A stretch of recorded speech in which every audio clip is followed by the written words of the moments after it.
Deadman's Float, Crime a la Mode, Book 1, by Christy Barritt. Chapter 1. Serena Lavinia stuck her head out the window as she drove down the weathered stretch of gravel beach road. It was summer, and tourists had flocked back to Lantern Beach like seagulls going after breadcrumbs. And that was a good thing, because Serena had ice cream to sell, lots and lots of ice cream. "Get your ice cream sandwiches!" She leaned out and yelled the words over the sound of "Ba Ba Black Sheep" playing from her ice cream truck. 1 for $1 or 5 for $5. Serena had worked one summer in high school selling hot dogs for a minor league baseball team. Who knew that experience would come in handy now? There was definitely an art to live sales. As Serena saw a family with 3 kids walking over, she pressed on the brakes and put her truck in park. She plastered on her best smile, practicing being the aspiring businesswoman she knew she was, and greeted them. "Good afternoon. Isn't it a lovely day here on Lantern Beach?" The man looked uptight in his khaki shorts and polo shirt. It was obviously the family's first day here. Serena could spot the first-timers from a mile away. Maybe by the end of his stay, the man would learn to untuck his shirt and live in a bathing suit, like most of the people on the island did. He narrowed his eyes as he stared at the faded sign on the side of her ice cream truck. Elsa. Pictures of various treats covered it, along with the prices that, over the years, had been written with a marker, painted over, and then written again. Improving the display was on Serena's list of things to do. She'd just installed a soft-serve ice cream dispenser so she could add floats and banana splits to her menu. Slowly but surely, she was making progress on her upgrades. "What did you say the special is?" The man scratched his head as he stared at her. "I've got a great deal for today only. Ice cream sandwiches, 1 for $1 or 5 for $5. His eyes narrowed even more. But before he could ask more questions, his 3 kids, which Serena guessed to all to be under the age of 6, started jumping up and down and talking at the same time. "Ice cream, Daddy! Ice cream!" He shook his head and pulled out his wallet. "Fine. We'll have 5 ice cream sandwiches." "I knew you wouldn't be able to pass up that deal." Serena winked before climbing into the back of her truck and sliding open the service window. She bent into the freezer below her and pulled out the frozen treats. With a big grin, she handed them to the children first, then to the mom and dad. The dad paused after he paid. "I like the car hop outfit. It goes well with the whole ice cream truck thing." Little did the man know that Serena dressed as a different character each day. It helped to keep people on their toes, among other things. Her revolving looks had become her signature in the area, and it gave locals something to talk about. With one last smile and wave, Serena closed the window, then continued on her route. It was a Sunday afternoon near the end of June, and the day promised to be a scorcher. Something about these sandy shores seemed to absorb the heat and make the air feel even hotter than the thermometer registered. But the breeze coming off the ocean worked hard to balance it all. Nature herself seemed to know the island needed some relief. She turned at the end of the street and headed back, making a right onto the highway. This was her method. All right turns except at the very end, where she had no choice but to make a left to continue the route down the opposite side of the street. Especially in the summer, the highway got busy and it was nearly impossible to make the turn across the road. As she turned down another lane, marsh grass surrounded her on either side. 2 houses were located at the end, but only one was occupied, as far as Serena knew at least. No one ever bought anything from her on this street, but she hit it each day despite that. At the end, as she turned around, a little dog scampered out from the marsh. It dropped something from its mouth and dashed toward the ice cream truck. Serena threw on brakes before she collided with the canine. The dog sat directly in front of Elsa, staring at Serena with his tongue out. Out of curiosity, Serena climbed out of the truck and walked toward the animal. As she stooped down, the dog practically jumped into her arms, a ball of excitement and energy. "My goodness," she murmured, rubbing the canine's head. "Aren't you a friendly boy?" The dog continued to wiggle, acting as if Serena was his long-lost best friend. She searched for a collar but found none. He must have gotten away from somebody. Which one of these houses did you escape from? The dog stared back at her with big brown eyes. If Serena had to guess, and she was no dog expert, this canine appeared to be some kind of terrier with coarse, brindle-colored hair and long, pointy ears. He looked to be around 15 pounds. She didn't normally consider herself a dog person, but this little guy was adorable. "Do you want me to help you find your home?" Serena murmured. The dog continued to wag his tail, a hyper mess in Serena's arms. "I can help you do that." Serena let out a giggle as the dog licked her chin. "I can't have you out here wandering these roads. The highway is way too busy at this time of year." She stood and glanced at the two houses in the distance. It made sense to check them first and make sure the dog hadn't come from there. However, since the canine had walked through the marsh, there was a possibility he'd come from the next street over. "Come on, boy. Let's go see if we can find your owner." Serena left Elsa on the side of the lane, strands of "boom, boom, ain't it great to be crazy" coming through the speakers. Elsa seemed to have a mind of her own and liked to choose her own songs. It sounded strange, and Serena didn't really believe the ice cream truck picked appropriate songs for the occasion, but that was how it seemed at times. As she walked toward the end of the street, the dog trotted along beside her, almost as if they had been friends forever. "It's a hot day for you to be out here." Talking to the dog came as naturally to her as talking to other people. Serena had never been shy and loved engaging with others. Hearing people's stories and opinions was part of what made life so interesting sometimes. She reached the first house and climbed the steps to the front door. At the top, she didn't see a doorbell, so she knocked.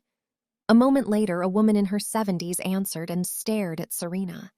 Her gaze traveled up and down her outfit. Serena knew what she was wearing was a little different.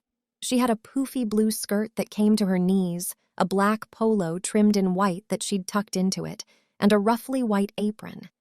She'd also found some Mary Janes to wear, as well as a circular blue hat that really pulled the whole look together. She'd styled her dark hair in big curls that she'd pinned near her face, and her makeup looked classic, as if she'd stepped out of the 50s. It was one of her better looks.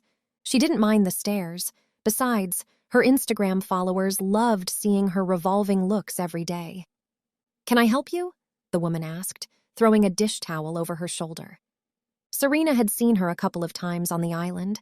The woman wasn't the type who went to many of the town's celebrations, but if Serena remembered correctly, she did help with the annual crab fest every year. "I found this dog wandering down the lane, and I was wondering if he was yours," Serena asked. The woman glanced down at the dog and shook her head, sneezing. "Not mine. I'm allergic. Even if I wasn't, I think terriers look like rats."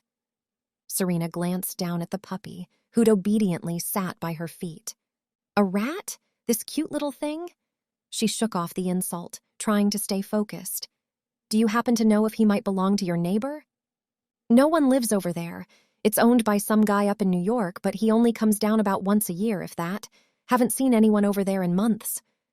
Serena glanced down at the dog again and added, "Alrighty then. Thanks for your help. I'll keep looking." "I hope you're able to find the owner. I know they're probably upset to lose their pet. Then again, maybe they let that flea bag go." The woman leaned closer and scrunched her nose. "Rat dog?" Serena's mouth dropped open. That was rude. She shook her head at the woman before starting back toward her truck. "What now?" Wait. She remembered seeing the dog drop something near the marsh before he'd trotted in front of her ice cream truck. Maybe it was a leash or a collar. "Let's go see what you left over there, boy." Serena patted her leg to indicate the dog should follow. She spotted the mystery object in the distance and walked toward it. As she got closer, she saw that it was a shoe. Some type of canvas loafer like the ones that were popular here on the beach. "What is this? Did it belong to the dog's owner? Perhaps the dog had been attempting to bring someone his shoes. Wouldn't that be cute?" Serena picked the loafer up, realizing that she probably wouldn't get much information from it. Still, if she found the dog's owner, maybe he'd want his shoe back as well. She glanced at it again and sucked in a breath. Was that blood? She held the shoe closer and gasped. Yes, That was most definitely blood. It didn't appear to have come from the dog. There was too much of it. Large drips stained the top. What exactly had happened to this dog's owner? And did Serena really want to find out? 10 minutes later, Police Chief Cassidy Chambers showed up with 2 officers. As soon as Serena had seen the blood, she'd known she needed to call law enforcement and let them know what she'd found. She and Cassidy were on a first-name basis. At least Serena liked to think they were. Cassidy put the shoe in a plastic evidence bag and held it up. The blood looks fresh. It's still red and not completely dry. "I don't think this is from the dog," Serena said. "Do you? Did you see any injuries on the animal?" Cassidy slid her sunglasses on as the bright sun bore down on them. Serena looked at the puppy. She decided to call him Sprinkles for the time being, and shook her head. "No, I got the dog to roll over and to stand up on his back paws. He looks perfectly fine other than a few sand spurs in his hair." "You did the right thing by calling us," Cassidy continued. "We're going to check this out. It could be as simple as someone who injured himself. Just because there's blood doesn't mean there was a crime." Was it wrong that Serena almost hoped there was? It wasn't that she hoped someone had been malicious, causing pain to an innocent victim, but she loved the zing of excitement that coursed through her when it came to finding answers. That's why she also worked part-time for the island newspaper. Between the ice cream truck and the newspaper, she could pay her bills, though barely. She was finishing up her college degree online as well. She'd promised her mom that she would do so, and she hoped she would be able to one day use her business degree. But her mom was hoping she would use that education to do something a little more advantageous than selling ice cream here on this little island. "What about the dog?" Serena asked, looking at Cassidy. Cassidy knelt down and rubbed the dog on his head. "I can call animal control to hold him until we locate his owner." Despair washed through Serena. This poor dog could not be put in the dog pound. It seemed like an atrocity to even think about it. Sprinkles was just too good for that. "He can stay with me," Serena announced. Cassidy raised an eyebrow. "Are you sure? Don't you have an ice cream route to do today?" "Sprinkles is a great dog. I'm sure he'll stay in the ice cream truck without any problems." "Sprinkles?" Serena shrugged. It just seemed like an appropriate name. As if to agree, Sprinkles barked up at her and wagged his tail. "I can see that. If you're sure you're okay with it, then you can keep the dog. If anybody calls about him, I'll let you know. Sound good?" Serena smiled as she looked down at the dog. "Sounds great. Now, do you mind if I get back to my route?" "Go right ahead. I'll call if we have any more questions." Serena nodded and walked back to Elsa. She patted her leg again, and Sprinkles jumped into the truck beside her. She briefly wondered if this was against some kind of FDA standard, but she decided to ignore that question. All the ice cream in her freezers was pre-wrapped, so they should be fine. Sprinkles sat in the passenger seat beside her, staring out the window with his tongue wagging. "Are you thirsty, boy?" The dog barked back at her. Serena found a bowl left over from the time she'd done a special on banana splits. She took her bottle of water and poured some into the bowl. Sprinkles lapped at it until the container was dry. "All right, let's get going," Serena announced. She kind of liked having someone to talk to on her route. It beat talking to herself. She did that too, but people thought that was a little strange. Talking to Sprinkles was just another way of pretty much talking to herself, but looking like she had more sanity intact. "Maybe if we ride around, we'll find your owner." She put the truck in drive. Sprinkles barked, almost as if he understood what Serena had said. As she pulled onto the next street, she kept her eyes open for any sign of someone searching for a dog. This was another one of those streets that usually didn't offer much business. But there were 6 houses down here, and a few of them were weekly vacation rentals, if Serena remembered correctly. 2 of them were small cottages, 2 were mid-size houses that were up on stilts, and 2 were newer builds, 3 stories high with swimming pools. It was an eclectic mix of everything here. Her neighborhood in Michigan, where she had grown up, had a homeowners association, and everything was always neat. All the houses had been uniform. Maybe some people liked how expected that was, but Serena much preferred the uniqueness of this area. There were so many personalities that fit together, even on the same street.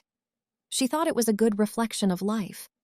Then again, she did dress as a different character every day, so maybe that was just unique to her. Elsa seemed to be stuck on Boom, Boom, Ain't It Great to Be Crazy, and the song played in a loop. Even though Serena kept hitting fast forward, she knew it did no good. Elsa played what she wanted to play. It had always been that way. Serena stuck her head out the window again and yelled her sales pitch to anybody who might be listening. Ice cream sandwiches, 1 for $1 or 5 for $5. As Serena pulled up to one of the mid-size houses, a man stepped out and waved her down. He was probably in his 30s, with a prematurely fading hairline, a sun-kissed nose, and a lean build. She stopped her truck and turned to him, putting on her sales lady smile.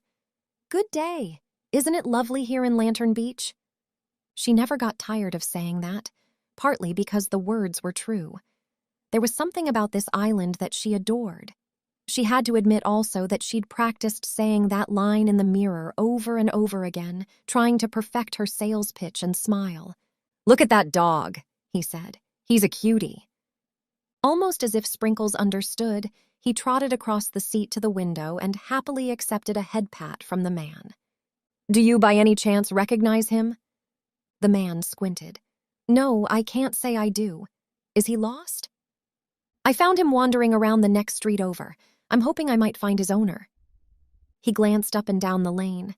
I think all the houses here were full this past week. I know a couple of families were staying at that yellow house. He nodded to the big 3-story residence across the street. I'm trying to remember if I saw a dog with them. While I'm here, I guess it can't hurt to ask around, right? No, I guess it can't. Before I do that, would you like something? I'm not feeling like an ice cream sandwich, but I will have a bomb pop. Do you have any of those? I sure do. Serena climbed into the back, handed him the popsicle, and he paid. Then she put her truck in drive again. But instead of heading down the road, she pulled into the driveway across the street. This wasn't on her schedule. If she didn't bring in a certain amount of money per week, it was hard to pay her bills. The island had experienced a blackout a couple weeks ago, so she was still playing catch-up.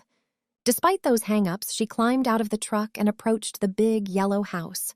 Sprinkles followed on her heels. As they walked toward the stairs, the man who'd just bought the bomb pop jogged to catch up with her. Need some help? He asked. I'm assuming you're looking for the dog's owner. She shrugged. She didn't really need help, but she supposed the man was just trying to be nice. Sure. I have to admit, I'm kind of curious about what the inside of this house looks like. The people who were staying here last week had a tendency to stay up late blaring music and playing in the pool. The good news is you should have some new neighbors checking in later today, right? That's right. I'm here for 2 weeks myself, just me and my surfboard. It's a beautiful place to find some zen. It is, she said. I'm Serena, by the way. Nice to meet you. I'm Lawrence Hollingshead. My friends call me Lowie. They climbed the front steps to the place. Like many of the homes in the area, it was raised high on stilts to avoid damage from the floodwaters that were common to the area. Decks stretched around each story of the house, and Serena knew that the sunset views had to be astounding. She rang the doorbell, but no one answered. There were no cars in the driveway either, so there was a good chance last week's renters had already gone. This place could very well be empty right now, waiting for the cleaning crew between visitors. Wouldn't it be horrible if someone left to go home and didn't realize they'd forgotten their dog? Serena frowned at the thought of it. People's pets became like family to them. If that was the case, then they weren't very good dog owners. Lawrence shrugged. But it still seems sad. Poor guy. He rubbed the dog's head as they lingered in front of the door. You didn't see the family leave? Serena clarified. I didn't, he said, his voice having a touch of surfer twang. But I've been at the beach for most of the morning. Let me make sure that nobody's in the back. Serena started around the deck, double-checking that this place was clear. As she reached the back of the house, she glanced down at the swimming pool below. She gasped. A man was in the pool, floating face down and looking very dead. Chapter 2. Serena saw the disbelief in Cassidy's gaze as the police chief stared at her as they stood on the deck where Serena had first spotted the dead body. So you just happened to wander up onto the deck of this house and just happened to see the dead body in the pool? Cassidy asked. That's correct. Serena hugged Sprinkles closer. She'd never thought of herself as one to need a comfort blanket, but right now she could use all the puppy love she could get. Still looking a touch perplexed, Cassidy looked back at Lawrence. And who are you again? The man's face looked paler than it had earlier. I'm Lawrence Hollingshead. I'm staying across the street. When Serena told me about the dog, I thought I would try to help her find the owner. Never expected this. Chief, look what I found, Officer Braden Dillinger called from the pool deck below. Serena glanced down at what he held. A shoe. A shoe that matched the one Sprinkles had been carrying earlier. Serena held her dog even closer. Part of her knew she should leave right now, that as soon as Cassidy cleared her to go, she should. But the other part of her needed answers. She needed to know what happened to the man. There had been blood on the shoe Sprinkles found. That seemed to indicate that there was more to this than an accident. In Serena's unstudied estimation, at least. Did you ever speak to your neighbors who were staying here? Cassidy asked Lawrence. No, I didn't. We would nod and say hello to each other when we passed. Then again, I'm not even 100% sure that guy was one of the people renting this place. There were probably 15 people in this house, so many that it was hard to tell one person from another. I'm guessing the rest of the crew left early this morning while I was at the beach. Today is checkout day, so that is a possibility, Cassidy said. Maybe we can ID him from his prints, or if we're lucky, he'll have a driver's license on him. We'll call the management company also and find out the name and contact info of the person listed on the rental agreement. Serena glanced down. Another officer pulled the dead body out of the water. As he did, a faint red line appeared in the water and then on the cement beside the pool. A gunshot wound? Serena didn't think so. The rip in the man's shirt seemed to indicate a knife had sliced it. More blood seeped through the man's clothing, seeming to indicate the wound was deep. Maybe you shouldn't be seeing this. Cassidy moved in front of Serena to block her view. The woman had always treated Serena like a younger sister. But deep down inside, Serena knew the two of them had a connection. Cassidy had actually owned Elsa before she'd sold the ice cream truck to Serena. I'll be fine, Serena said. I don't think we need anything else from you. You can go and we'll call you if any questions pop up. Cassidy turned her gaze to the man beside Serena. Lawrence, I'm going to need some contact information from you as well. Lawrence nodded, still looking pale, but he rattled off what she needed. With one more glance at the scene, Serena stepped away. Maybe it was better if she didn't keep looking for Sprinkles' owner. Besides, his owner could be the dead guy. And if he wasn't? Serena leaned down and rubbed the dog's head. Right now, Sprinkles felt safer with Serena, and Serena felt safer with Sprinkles. An hour later, Serena barged into the newspaper office, which also happened to be the home of Ernestine Sanders, the Lantern Beach Outlook editor. In small towns like this, real estate came at a premium, and it was more economical to run the online paper from her home. The story is mine, Serena announced. Story? Ernestine looked up from the desk she'd set up in an old sunroom and stared at Serena, purple glasses perched on the end of her nose. The woman was in her early 60s with salt and pepper hair that was cut in a neat bob. Her face was smooth and relatively wrinkle-free, and she favored wearing linen pants with flowy shirts. There was a dead body found at one of the vacation rental houses here on the island. He was in the pool and he had some kind of wound in his chest. As if to affirm her story, Sprinkles barked beside her. A dog? Ernestine's gaze went from Sprinkles back up to Serena, her eyes widening with confusion. It would take too long to explain right now. Can I please cover this investigation? Sometimes Ernestine liked to keep the big stories for herself and made Serena simply do the footwork for her. Ernestine frowned. There's something I think you need to know. Okay, but first, can I, please? All she wanted was an answer. No, it's actually... I can't tell you how much I want to do this. I was close to this crime scene, Ernestine. I can follow the story. Serena, I'm trying to tell you that... The next instant, Serena saw somebody walk toward them from the other room.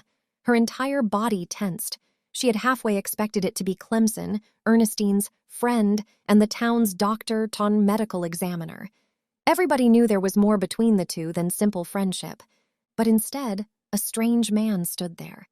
He was on the shorter side, but fairly broad, with wire-frame glasses and short, light brown hair. He had a bit of a nerd vibe, but not necessarily in a bad way. More like in a smart way. "Who are you?" Serena blurted, still eyeing him. Part of her felt protective of Ernestine. The woman had agoraphobia and rarely left her house. That meant that Clemson and Serena were two of the few people she regularly interacted with. Strangely enough, Elsa's first owner, not Cassidy but the person before her, had actually been Ernestine's best friend. "Serena, if you would let me talk." Ernestine stared at her, obviously used to her antics. Serena realized that she had been blathering and maybe even a touch rude. She started to defend herself, but instead clamped her mouth shut. She should stop while she was ahead. "Serena, this is my nephew, Webster Newsom." Serena glanced at the man as he nodded at her, his hands stuffed into the pockets of his jeans. He was probably her age or a few years older, 26 max. "Nice to meet you, Webster," Serena said, getting the formalities out of the way. "You too." His voice sounded deeper than Serena had expected. "Webster is the new newspaper editor." Serena blanched, certain she hadn't heard correctly. "New editor? What do you mean? You're the editor." "I think it's time for me to hang up my hat and retire," Ernestine said. "We need some new blood." "So you hired this guy?" Serena blurted. "He doesn't know anything about the island." "Serena," Ernestine started, her eyelids drooping with possible exhaustion. "I'm serious. How can someone be editor here if they're not even familiar with how this place operates? Need I remind you that you were new here at one time, too?" Ernestine's eyebrows shot up as she waited for Serena's response. Serena crossed her arms, not ready to agree with Ernestine yet. Instead, she turned toward the newcomer. "What does he even know about the newspaper business?" "I actually interned at the New York Times, and I worked full-time as a reporter for 3 years in D.C. I later became an assistant editor in Richmond for 2 years, and then I decided I was ready for a change." Serena tried to think of something snappy to say, but his resume was impressive, unfortunately. "Well, I guess that's a good start, but that doesn't mean you know anything about managing the island newspaper. We have a delicate ecosystem here, and I'm not talking about our marshes or wetlands." "Serena," Ernestine warned. "What? I'm sorry, but I had no idea. I figured you were going to be the editor forever and you would eventually hand the reins over to—" Serena stopped herself, feeling her cheeks flush. Had she been about to say herself? On a conscious level, she hadn't even realized that was a possibility. But maybe in the back of her mind, she'd assumed that one day Ernestine would let the newspaper's only reporter take over. It just made sense in the grand scheme of things. Serena hadn't even had a clue that Ernestine had a nephew. The woman had never mentioned him. "Look," Webster shifted, his expression full of what appeared to be well-practiced diplomacy. "I know this is coming as a surprise to you." Serena narrowed her eyes, to say the least. "But I promise you that I'm going to do my best to keep the torch going that my aunt has carried for so many years. And I'm going to be here to help him and to show him the ropes." Ernestine stood and put her arm around Webster. "I was hoping that you might be also."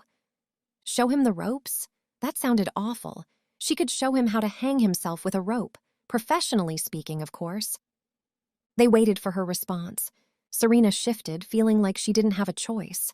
"I guess, but—" Ernestine and Webster both stared at her, waiting for her to finish that thought. Sprinkles barked up at her as if he understood. Finally, Serena sighed. "It's not like I really have any say in this, but I really want to cover this murder. Can you give me that at least?" "I think this would be a great chance for you and Webster to get to know each other." Ernestine offered a satisfied nod. "So yes, you can cover the murder, with Webster." Serena narrowed her eyes and stared at the man. She didn't even know him, and yet he already felt like an enemy. He was in her territory, intruding on a space she'd earned the right to. She leaned down and rubbed Sprinkles' head. She herself felt a bit like a dog, letting out a soft, warning growl to let someone know this turf had been claimed. Webster didn't seem to notice. "Why don't we start now?" Webster asked. "There's no time like the present, right?" Serena forced a smile. She wasn't going to enjoy this, not one bit. Chapter 3. "I can drive," Webster said, as he and Serena stepped outside into the bright sunshine. Serena still felt trapped, as if she'd had no say in any of this, because she hadn't, and she resented the man for that fact. Plus, she'd still need to finish her route later. "The dog goes with us," she announced. She wasn't going to make this easier than necessary for him. She'd had to claw her way to the top, and by the clawing her way, she meant that she'd stumbled into the job and not let go. And by the top, she meant as the online newspaper's only reporter, because no one else had wanted the job. But still. Webster glanced down at the dog. "What's his name?" "Sprinkles." "Sprinkles, I like that. He's more than welcome to ride in the car with us." Well, that tactic hadn't worked. Serena had pictured him as the type who'd want to keep the canine out of his space, as the kind who liked things to be overly neat and tidy. Serena would have to keep thinking of ways to scare him off before he ever really started. She climbed into the passenger side of a mid-sized sedan with shiny rims and dark blue paint untouched by the sand and salt water. For now. The elements were hard on vehicles around here. Serena pictured Webster as the type who would be outside every day washing his car and trying to keep it looking clean. Webster picked up Sprinkles and placed the dog in Serena's lap. The windows were down and the dog's head went outside again, like it was his most favorite thing in the whole wide world to do. Serena had tried it once. It was pretty fun. "So, my aunt tells me you also drive the ice cream truck." Webster started the car but made no move to leave yet.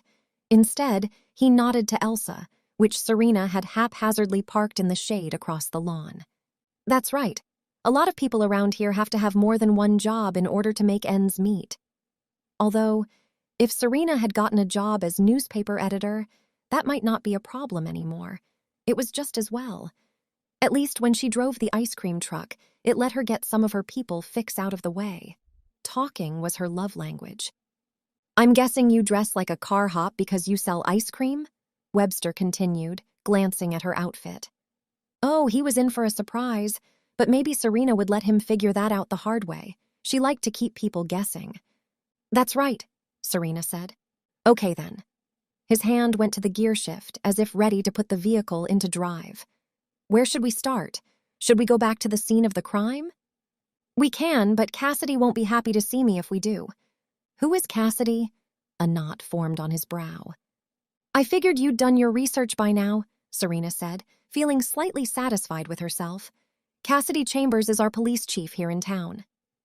"And the two of you are on a first-name basis?" Serena shrugged. "As far as I'm concerned, we are."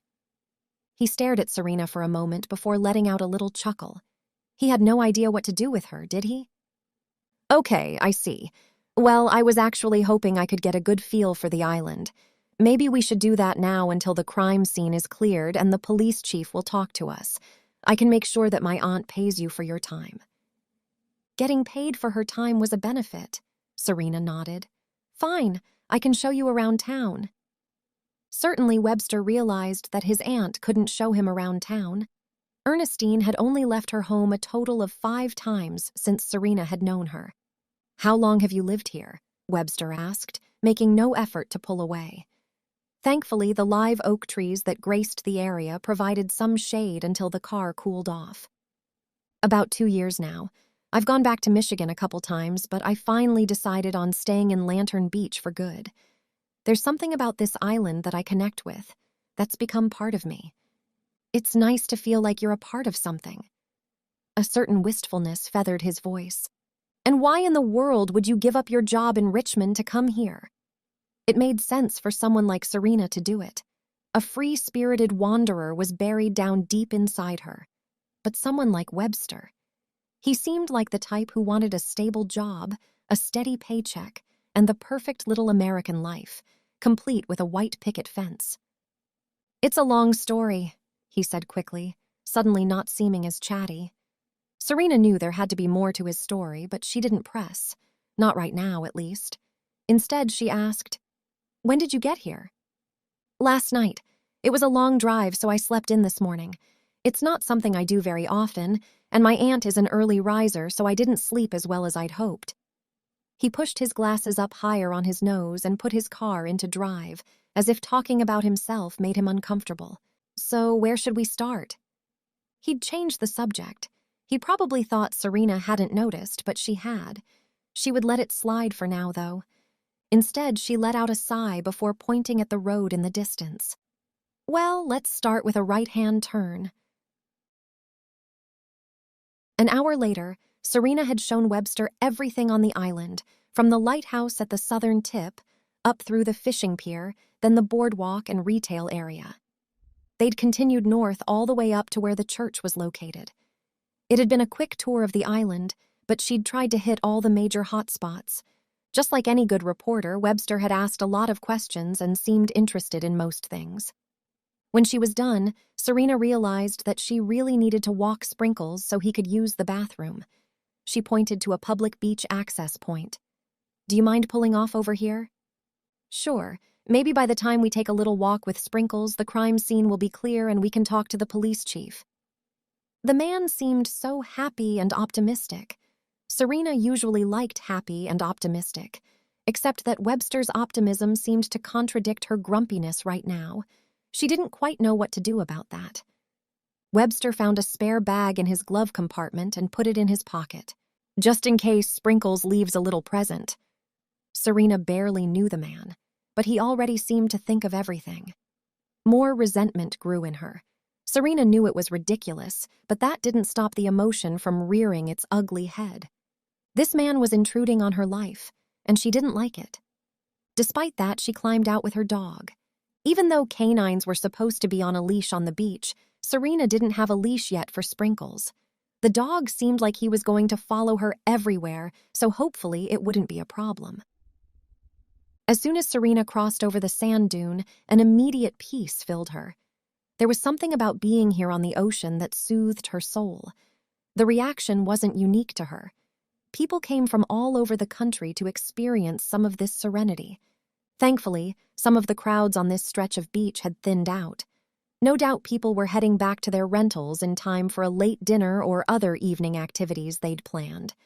With Sprinkles by her side, she started walking down the shore toward a pier in the distance. "On Tuesdays, the community likes to gather here at the pier," she explained, trying some small talk. "People bring their hammocks and string them up between the posts. There's usually live music and some food trucks and even a few bonfires. It's really nice. I will have to check it out sometime while I'm here then." Webster walked beside her, his hands stuffed into the pockets of his jeans. "While you're here?" She caught on to the meaning of his words, and hope surged in her. "That makes it sound like you're not going to stay for an extended period." A slight red tinged his cheeks. "I didn't say that." "But your words implied it." He shrugged. "I plan on staying in town for a while. A good while." Serena fought disappointment. She'd be lying if she said his words hadn't felt like a dagger bursting her hope-filled balloon. As Sprinkles hurried ahead, sniffing dune grass and following some kind of scent, Serena and Webster continued to stroll behind him. The sand was soft at their feet, and the sound of the waves seemed to wash away any problems. Except the fact that Webster was here. But there was nothing Serena could do about that now. Eventually, he'd probably realize this wasn't the place for him. She just needed to give it some time. "So, a murder here on Lantern Beach?" Webster said. "I figured when I took this job that it was going to be pretty boring." "You might be surprised just how many things happen here in Lantern Beach," Serena said. "I'm not easily surprised, yet this place has thrown me for a loop more than once. I think I'm going to like it here." Sprinkles stopped by something on the sand. When Serena saw him sniffing, she instantly tensed, remembering seeing that dog with a bloody shoe. Had he found something else? But as Serena reached him, she saw that somebody had made a lovely heart out of broken seashells. The display was probably 4 feet by 4 feet, and it was surprisingly untouched by any tourists who'd been out here today. Maybe that was because it was close enough to the sand dune that nobody had disturbed it. Wow, Serena paused beside it. This is really beautiful. Someone obviously put a lot of time and energy into it. Her words were true. These shells hadn't haphazardly been placed in a heart shape. All of the lines were perfectly even and neatly layered. The colors of the shells somehow made it look like the heart had a shadow behind it. She pulled out her phone and snapped a picture. I agree, Webster said. It's very nice. A lot of people come to the beach to heal, Serena said. When I see this, that's what it makes me think of. Healing and peace. Did you come here to heal? Serena turned her head toward Webster. Did he really ask that question? It seemed so personal. She wanted to brush the inquiry off, to pretend like he was totally out of line. There were some things she just didn't want to talk about. I guess we all leave things behind, she finally said. Oh, look, Sprinkles seems to have done his business. I think it's time that we go talk to Cassidy now. Subject changed, because even though Serena thought of herself as an open book, there were some chapters she'd prefer to skip. Chapter 4. So, Cassidy Chambers, our police chief, looks like she could be a lifeguard instead of head of law enforcement, Serena said, as they parked in front of the police station and then walked toward the door. But she's actually pretty tough. I just thought I'd give you that warning. If you make any Baywatch references, Cassidy very well could kick you in the shin and make it look like an accident. Webster nodded, looking unruffled. I think I can handle her. Serena shrugged. She'd let him find out for himself. Cassidy could be the nicest person in the world, but you didn't want to get on her bad side. She was relentless when it came to tracking down criminals on the island. Before Serena could say anything else, Webster pulled open the door to the police station and charged inside like he owned the place. Serena scrambled behind him, Sprinkles in her arms. Serena couldn't wait to see this. She loved it when Cassidy put people in their place. Well, she didn't love it when Cassidy put her in place, but anybody else, she did, especially someone like Webster who didn't belong here on the island. Serena really shouldn't think like that, yet she couldn't shake the urge for this man to leave. Not yet, at least. The editor job should have been hers. She had a feeling Webster wouldn't last long here on this island. Then she could take the job that was rightfully hers. Webster charged up to the reception desk. Hi, my name is Webster, and I'm the new editor of the Lantern Beach Outlook. I'd like a word with the police chief, please. Serena raised her eyebrows. He sounded tough, surprising. A moment later, Cassidy stepped out. Her gaze went from Webster to Serena and back to Webster. I'm Police Chief Chambers. What can I do to help you? I was hoping to have a word with you. Come this way. Cassidy led them the short distance back to her office, and they each took a seat across from her at her desk. Serena sat with Sprinkles in her lap, waiting for Cassidy to say something about having a dog in the building. She didn't. I'd really like to get a statement from you about what happened at the rental house today, Webster started, diving right in. We're trying to put together a press release right now. I'm not really interested in a press release. Like I said, as the editor of the local newspaper, I'd like to get an interview with you about today's events. Serena's eyebrows shot up. This man had transformed from mild and meek Clark Kent to Superman. She hated to admit it, but she was kind of impressed at how hard-nosed he sounded. Well, Mr. Webster. Cassidy laced her fingers together in front of her as she sat at the desk. That's not really the way things work around here. I am a reporter, and you can't deny me my First Amendment right. She leveled her gaze with him. I'm certain that I can keep information from you until we learn the identity of this man and notify his family. Webster leaned back. Then you can tell us other details about the crime. Maybe we can work together. You give me information, I run the article, and someone might come forward with more information. Look, Cassidy started, some of the friendliness leaving her voice. I know you're new here and still trying to learn the ropes. I can appreciate that. But a newspaper editor is not going to tell me how to do my job. Do you understand that? Serena held her breath, waiting to see how Webster would react. This was better than she'd ever thought. Cassidy was going to run this guy off before Serena could. I understand and respect your position. Webster appeared totally unflustered. But you need to respect my position, too. If there's a killer here on this island, the community needs to know. I have other ways I can find out. Cassidy raised her chin. I wouldn't suggest you sticking your nose where it doesn't belong. If you interfere with my investigation, there will be consequences. As if agreeing, Sprinkles let out a little bark. Neither Webster or Cassidy seemed to notice. I don't intend on messing up your investigation, Webster said. But I'm not afraid to do my own either. When you're ready to give your statement, I would appreciate a call. Webster reached into his pocket and pulled out a card. Then he stood and left it on her desk. Come on, Serena, let's go. Serena glanced over her shoulder at Cassidy before leaving the office. She shrugged, letting Cassidy know that she had nothing to do with how Webster had acted. Serena still wasn't sure if she was impressed or put off, but right now, she had to admit she was feeling pretty fascinated. Serena braced herself for whichever side of Webster she was about to experience as they climbed back into the car, but it quickly became clear that he was still in Superman mode. Tell me what you know about this guy, he said as he cranked the engine. The laid-back tourist was long gone, and a big city reporter had taken his place. I don't know what to say. Serena's mind raced to come up with something reasonable. How old do you think this man was? If I had to guess, I'd say mid-30s. What did he look like? Caucasian, dark hair, thin. What did you hear the police chief say when she came to the crime scene? Well, this man had some kind of wound on his abdomen. I think he was stabbed. Keep going. Tell me everything. No detail is too small. Man, this guy could really be intense when he wanted to. Serena felt like she was being interrogated. The neighbor told me there were probably 15 people staying at the house where the victim was found, but those renters must have left this morning. I'm trying to think of what else. Oh, one of his shoes was found by the pool deck. And the other one? She rubbed Sprinkle's head. The dog had it when I first saw him. He jerked his head toward her. What? Sprinkles had it in his mouth, and there was blood on it. Fresh blood. Based on that, I guess we can assume this man died this morning.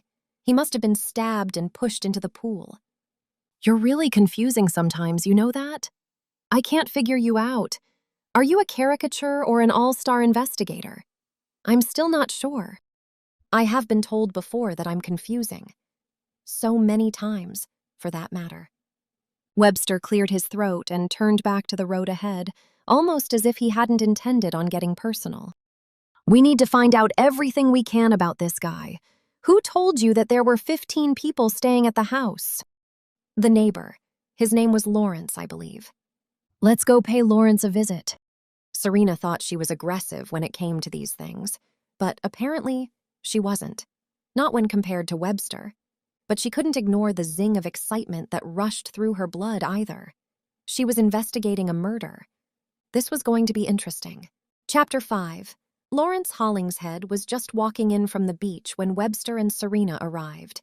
His nose was sunburned, and his skin had sand stuck to it, but he looked just as friendly as he had earlier. Webster parked in front of his house, and they climbed out to approach him.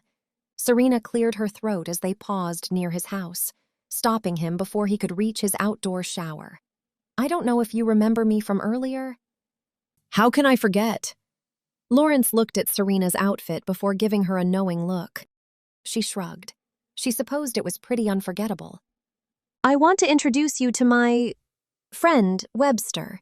He is the editor of the Lantern Beach Outlook, and he's here investigating what happened earlier.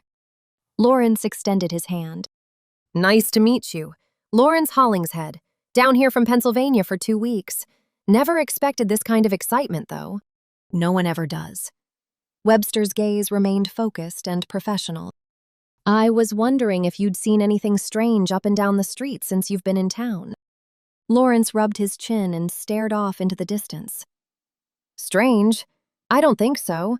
Like I was telling the ice cream lady here, there were a lot of people at that house across the street, and they liked to stay up late blaring their music.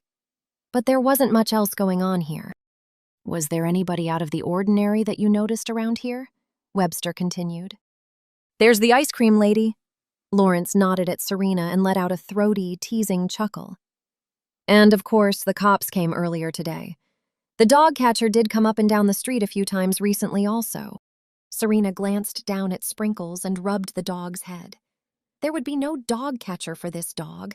Had he been out here looking for her little stray? She caught herself mid-thought.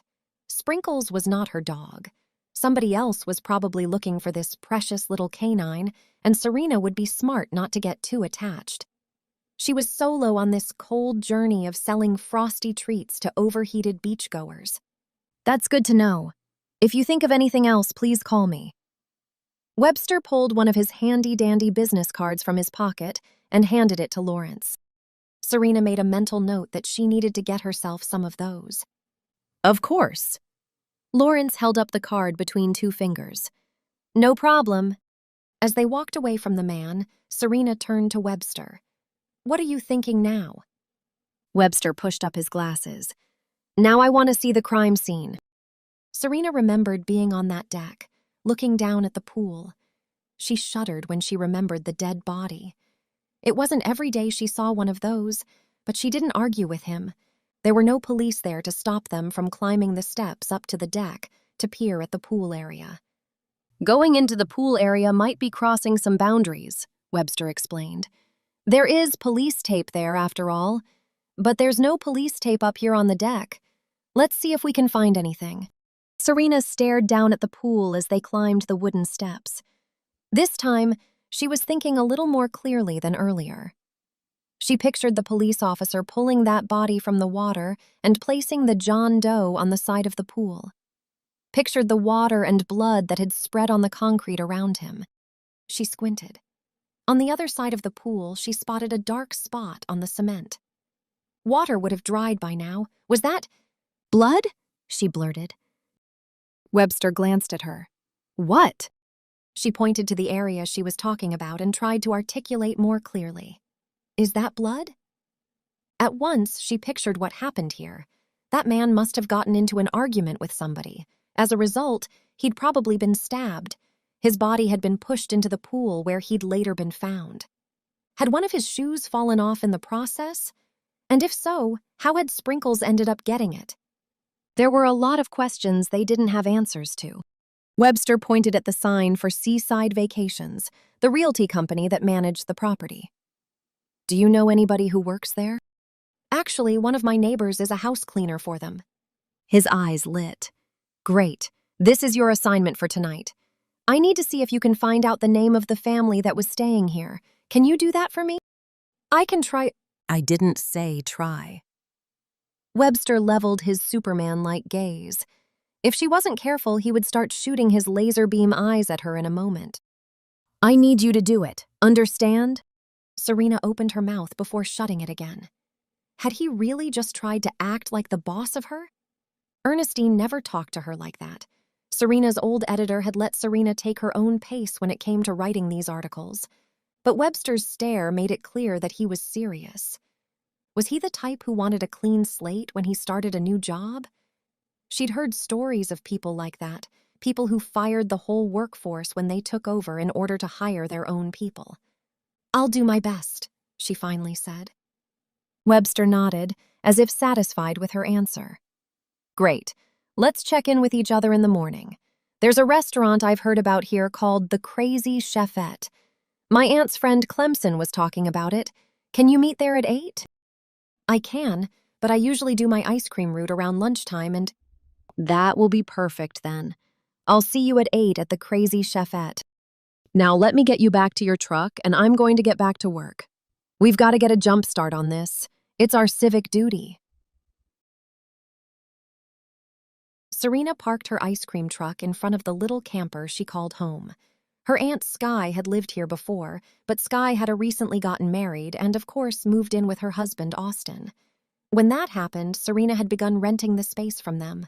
The living quarters was actually perfect for her. It was retro and mostly white with a teal stripe running down the side.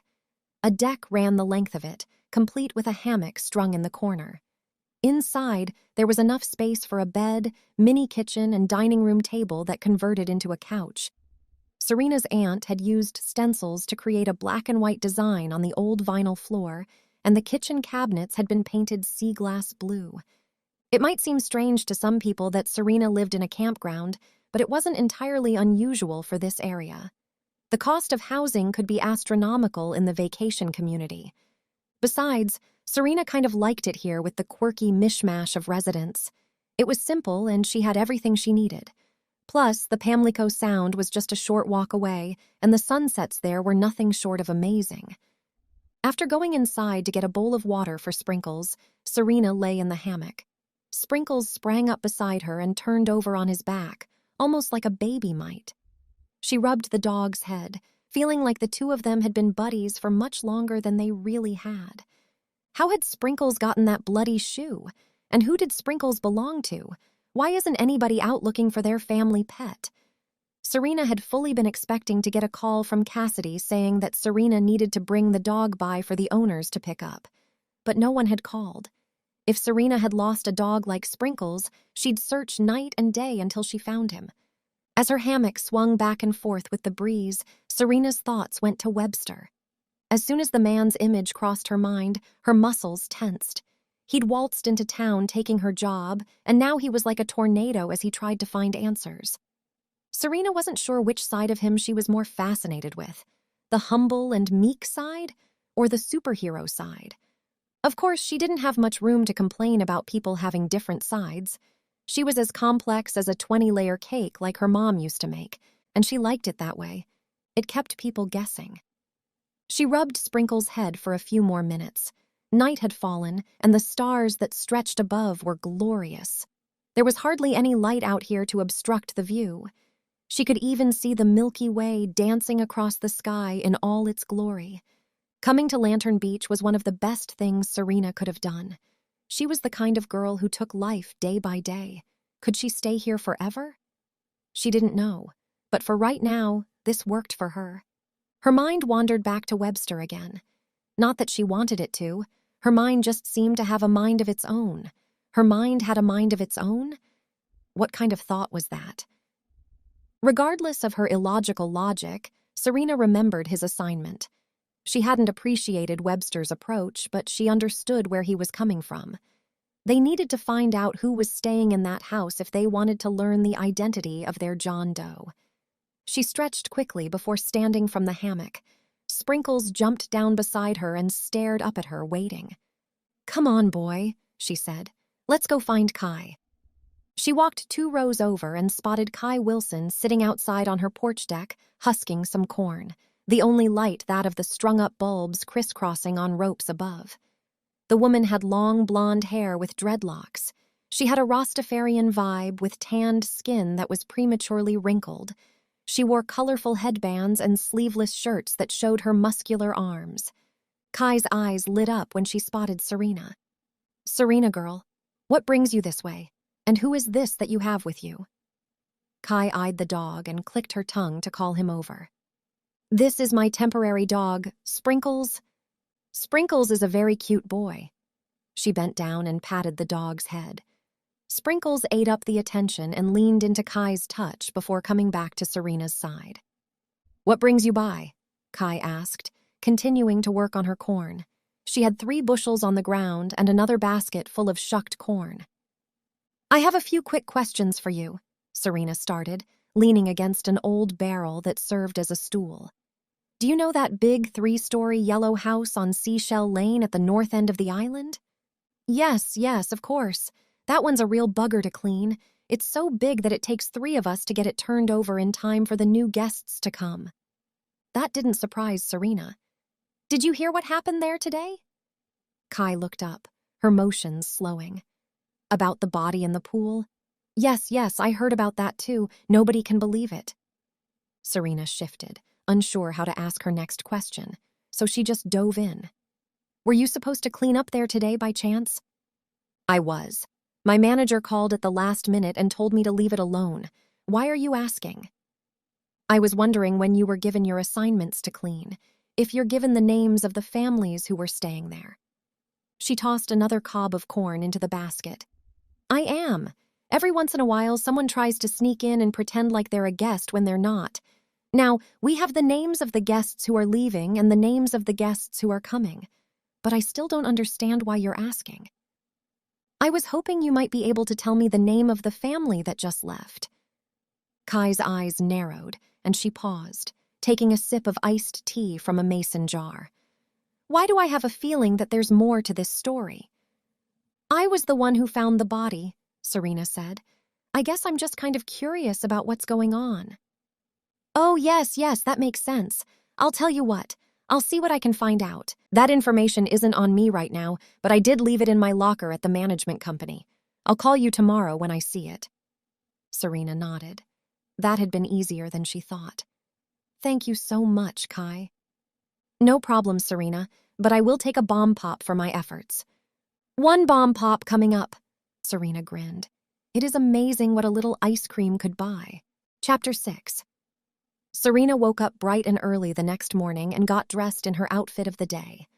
Every Friday evening, she planned her entire wardrobe for the upcoming week.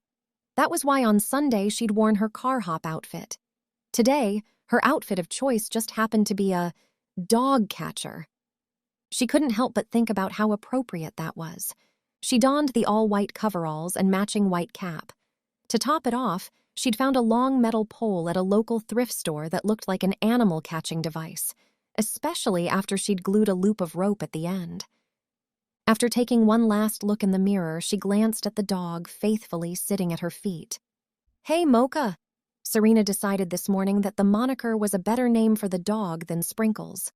Don't worry, I would never use this pole thing on you. Mocha looked at her and wagged his tail. The dog had slept at the foot of her bed all night, as if he had done it 1,000,000 times before. He was pretty much the perfect dog with his pointy ears and intelligent eyes. If the owner didn't step forward, Serena would have the dog at least 2 more days. The island vet was only here once a week, on Thursdays.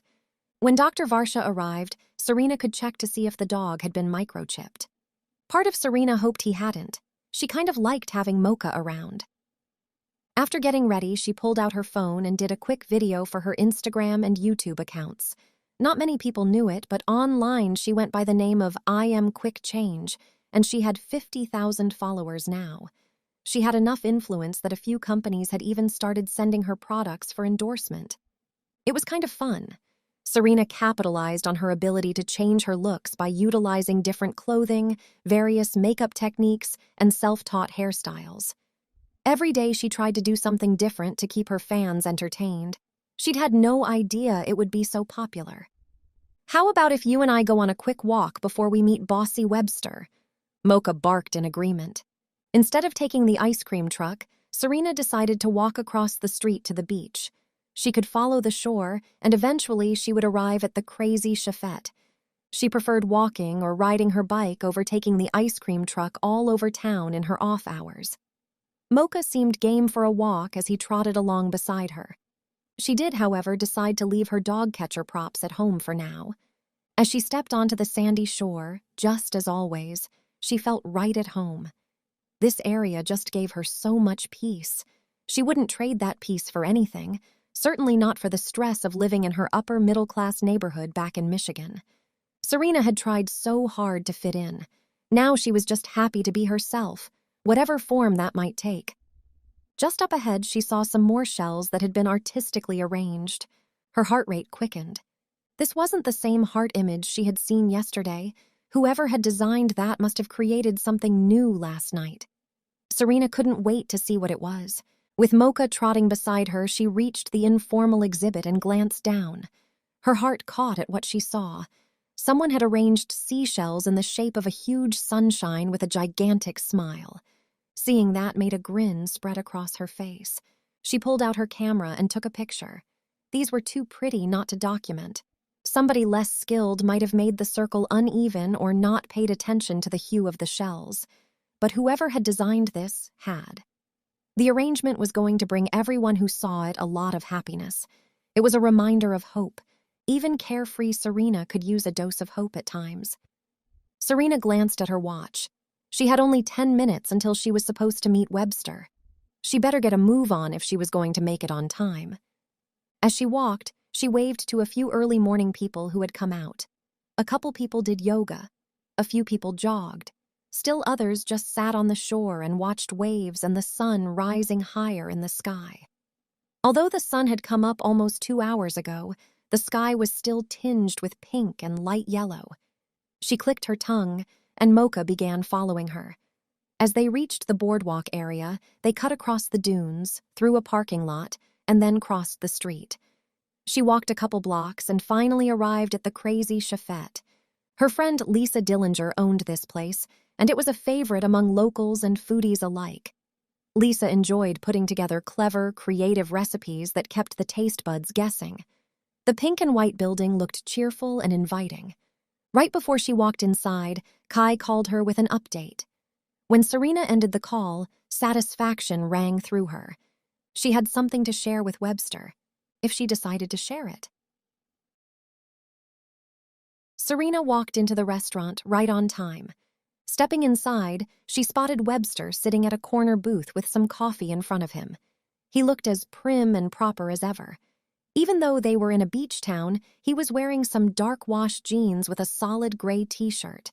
She was going to have to teach him a thing or two about island living, starting with the fact he needed to loosen up. She slid into the booth across from him and instructed Mocha to sit at her feet. She wasn't sure if dogs were allowed inside or not, but it was better to be ignorant than ask for permission. In her estimation, at least. Serena. Webster glanced up and down, soaking in her outfit. You look different today. Do I? She decided to mess with his head just a little bit more. It was so much fun. And you brought sprinkles with you. Inside the restaurant. It's Mocha, she corrected. But I thought you said yesterday. It's Mocha, she repeated. Webster stared at her for another moment before offering a brief nod and clearing his throat. So, what's good here? He lifted up a laminated menu. Everything. Lisa Dillinger, she's the owner, is a great chef. She always puts her own unique twist on all the food. I think you'll like whatever you get. Great, because I was thinking about trying the shrimp and grits with mango? That's always a favorite. I, for one, am going to get the avocado toast topped with strawberries and balsamic vinegar, bacon on the side. He lowered his menu. That sounds interesting. And like something you've gotten before, if I had to guess. I suppose it is. Sometimes that fact even surprised Serena. She liked to keep things mixed up in so many areas of her life. But when it came to what she ate, she pretty much stuck to what she knew she liked. So, what did you find out? Webster asked after they ordered their food. You do like to get right to the point, don't you? He didn't waste any time transforming into his alter ego, Serena noted. Well, time is money, right? Serena pulled in a deep breath. I was able to talk to my friend Kai, who works for the vacation management company. She told me Richard and Junita Jones, the family who was staying at that house, were from New Jersey. Approximately 15 people were supposed to be there. No pets. Good work. Before they could continue, a couple people came over to chat and meet Webster. By the time Serena finished introducing him to some locals, their food had come. The spicy scent of Webster's meal mixed with the fresh scent of orange juice and the savory smell of bacon. Serena muttered a quick prayer before digging in. What about you? Did you learn anything new? As a matter of fact, I did learn a few things. Webster held up his phone. The police department put out a press release. Her pulse spiked. And? It turns out the man who died is named Paul Witherspoon, from upstate New York. He was 36 years old, and he died from a stab wound to the chest, just like you suspected. Webster showed her a picture of the man on his phone. The man's wallet was still on him, but I suspect that only his driver's license and some cash was inside. In other words, no clues to his murder, at least from what I can surmise. Surmise? Serena wasn't sure she'd ever heard anyone use that word. She kind of liked it. Serena's pulse spiked. Was this Paul guy staying with the Jones family? From what I can tell, no, he wasn't. But I haven't been able to ascertain where he was staying here on the island. He lifted his fork and tried the first bite of his breakfast. This is good. Told you. Lisa never lets me down. Serena smiled before turning the conversation back to the case. Nobody has come forward as a friend or relative, I take it. My understanding is no. No one has come forward. The information on the man is vague, but now that you have a name and number of the family who are staying there, I plan on giving them a call to see if they recognize him. I'm sure that Cassidy's already done that. Webster shrugged. She may have, but that doesn't mean she'll share the information with me. Smart thinking, because she probably won't. Serena took another bite of her toast. Okay, so we have the guy's name, age, and hometown. We know how and where he died. It still seems like there are a lot of missing pieces, though. So how are we going to find those missing pieces? I mean, I have to do my ice cream route, of course, but I'm assuming we're going to keep investigating. You assumed correctly. I'd like for you to talk to Cassidy and see if she'll share anything with you. Serena raised her brow and snuck a piece of her toast crust to Mocha beneath the table. After the way you talked to her yesterday, I doubt that she will. I was just being direct and professional. He pushed his glasses up. You can call it that if you want, but it seemed a little rude to me. And that said a lot coming from Serena. She wasn't always known for her tact. Webster stared at her as if he had no idea what she was talking about. I was just being a reporter. It's what we do. You have to be direct. Maybe that's what you did in New York, and then in Washington, and then in Richmond. But here in Lantern Beach, we're all kind of a family. You should probably keep that in mind. Webster stared at her for another moment before offering a curt nod. Good to know. Serena sneaked another piece of her crust to Mocha before continuing. I'll see what I can find out. I'll also see if I can learn anything while I'm on my ice cream patrol. Ice cream patrol? He stared at Serena like she'd lost her mind. Maybe she had, but she liked it that way. I mean, what better person to keep an eye on the neighborhood? I go up and down all of the streets every day. I talk to people around town, and nobody thinks anything about me because I'm the friendly neighborhood ice cream lady. But I can secretly monitor everyone's lives without them thinking a single thing about it. Friendly neighborhood ice cream lady? I like that. He slowly nodded as if trying to understand her statement. Good points, I suppose. How about if we regroup tonight after you're done with your route? Would that work? That sounds great. I can come by the newspaper office. He took another sip of his coffee before nodding. Perfect. I'll see you then. And by the way, breakfast is on me today. Serena wouldn't argue with that. She stood, ready to head home. She needed to jump on this case, especially if she wanted to prove to Ernestine that she was the one for this job instead of Webster. Chapter 7. Serena had just enough time to walk home, pick up her ice cream truck, and start her route. She couldn't start too early because people didn't want to buy ice cream in the morning. Yet she was surprised at just how many people did like to buy ice cream early. For that reason, she tried to hit all of the streets on the island at least twice during the day, sometimes 3 times. The later hours were more popular, but the morning wasn't usually a total waste. She ran her route once. On the second time through, she slowed as she approached the police station. Serena supposed that now was as good a time as any to talk to Cassidy. She didn't usually feel so nervous before she spoke with Cassidy, but today a touch of dread filled her. She wasn't sure how Cassidy would react to seeing her after Webster's confrontational conversation yesterday. With Mocha by her side, she stepped into the police station. Paige Henderson, the dispatcher and receptionist, wasn't sitting at the front desk as usual. Instead, Serena went straight toward Cassidy's office. She paused outside the open door and heard the police chief's voice drifting out. So you're telling me that there were drugs found in the man's system? Cassidy said. Serena's breath caught. Part of her felt like she shouldn't be listening, but the other part couldn't seem to stop. Cassidy must be talking on the phone to someone, probably either Clemson or the state lab. Thanks for that information. It's good to know. It seems as if our victim was wrapped up in some unsavory things around town. It sounded like Cassidy was about to end her call. Before that happened, Serena crept back toward the front door. With any luck, maybe Cassidy wouldn't even know she'd been there. Serena hadn't had to say a word, yet she'd learned so much. Webster would be pleased. Not that Serena cared what Webster thought, but if he was going to be her editor, then they needed to have a mutual respect for each other. Maybe this would help her earn that. Armed with her new knowledge, she climbed back into her ice cream truck, grateful that Elsa hadn't decided at that moment to begin playing any music. It would be Serena's luck that the truck would give away her presence at this crucial time. As she cranked the engine and pulled away, Elsa remained silent. For now, at least. But Serena was not done investigating yet. As Serena got closer to the scene of the crime 15 minutes later, her excitement grew. If there was any place she might find answers, it was here. First, she hit the road where she'd found Mocha. She scanned everything around her, looking for any kind of clues that she might have missed yesterday. She saw nothing out of the ordinary. Mocha, on the other hand, hung his head out the window, his tongue flopping down as if as happy as could be. Serena smiled. Did Mocha even miss his owner? The dog just seemed so content with Serena, like they belonged together.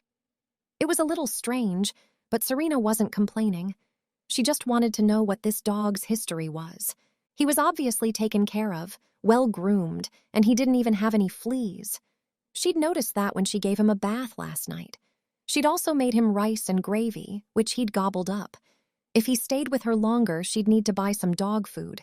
Until then, she'd share whatever food she had with her furry friend. At the end of the lane, Serena turned and made another right.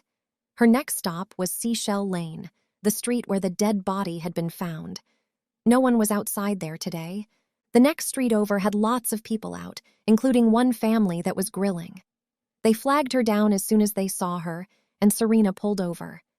After she got everybody their treats, she decided to broach the subject of what happened yesterday. The woman at the window seemed chatty, with her sun-kissed cheeks and ponytailed blonde hair. "I heard about what happened one street over," Serena started. "I know. We're trying not to let the kids find out about it because we don't want to scare them and ruin their vacation." "I know. It's so unnerving to think that something would happen like that here in Lantern Beach. But don't worry. It's a fluke. You guys should be safe." Serena decided not to mention all the other crimes that happened on the island, including a deadly cult that tried to take over and a group of terrorists with an EMP. And that was just the start. "Do you know who the man is who passed away?" The woman crossed her arms as she waited for Serena to answer. "Was he a tourist or local?" "Rumor is that he was from out of town, upstate New York. I saw a picture. He was in his mid-30s with dark hair, skinny build, and about medium height. He had a Roman nose and kind of looked like Adrian Brody, the actor. He didn't appear to have been traveling with any family or friends." The woman drew in a sharp breath and snapped her fingers. "You know, I did see somebody who vaguely matches that description. We're actually non-resident property owners, so we've been here for the past 5 days. We reserve the house for ourselves for a couple weeks a year." Maybe Serena was onto something, her first real lead. She couldn't mess up this opportunity. "Where did you see him?" She pointed toward the entrance of the lane. "Standing at the end of the street. It was late at night, but I had decided to go for a walk on the beach. He was talking to another man. As soon as they saw me, they quieted down." Serena's heartbeat quickened even more. "Do you have any idea what they were talking about? Did you overhear anything?" Her lips twisted together in a frown. "It's hard to say, but it did look a little bit heated." "What about the guy that he was talking to? Was there anything distinct about him?" The woman tilted her head, obviously trying to think this through. "The only thing distinct that I remember about him was that he had a scar across his cheek. It was dark, so it was hard to see much, but as he turned his face, the full moon hit. That's when I saw the scar." "What kind of scar exactly?" "It was almost like he had a cut right across his left cheek at one time." As soon as she said the words, Serena knew exactly who she was talking about. Carl Linton. That was the second mention of the man. He was the island dog catcher, and Serena needed to talk to him ASAP. Chapter 8. Serena thanked the woman for her help before continuing down the street. Finally, she had a suspect. A vague one, but that was okay. Serena could flesh this out more. What if their local dog catcher was also dealing drugs? He didn't seem like the type, Then again, maybe that would make him the perfect one to be involved in an illegal activity like that. As she reached the end of the lane and pulled into a driveway to turn around, Mocha began to growl. She glanced around and saw nothing except some woods and another vacation house. What could Mocha be growling about? It didn't make sense. Maybe he'd just caught a whiff of another dog in the area. Didn't dogs do that? They got all territorial when they smelled another animal in their space, right? From Serena's recollection, that seemed correct. It didn't matter. Right now, Serena had learned something valuable. She had a suspect, the dog catcher. She glanced back over at Mocha again and frowned. But if the dog catcher was somehow involved, did that mean that Mocha was also somehow involved? That thought didn't sit well with her. She already felt protective of the little furball. She needed to talk to Carl. It wasn't unusual to see the man driving around town looking for stray animals while Serena was on her route. Could she even hope to be as lucky today to run across him? Could she somehow use this dog catcher outfit to her advantage? How exactly could she find out what this man had been up to lately? She let the questions turn over in her head for a few minutes. Did she and Carl have any of the same connections? On an island of this size, it seemed certain that they would. Serena just had to figure out what those links were. That's when she realized that Kai actually had a connection to the family. Kai was friends with Carl's wife, Janine. But would Kai open up to her again?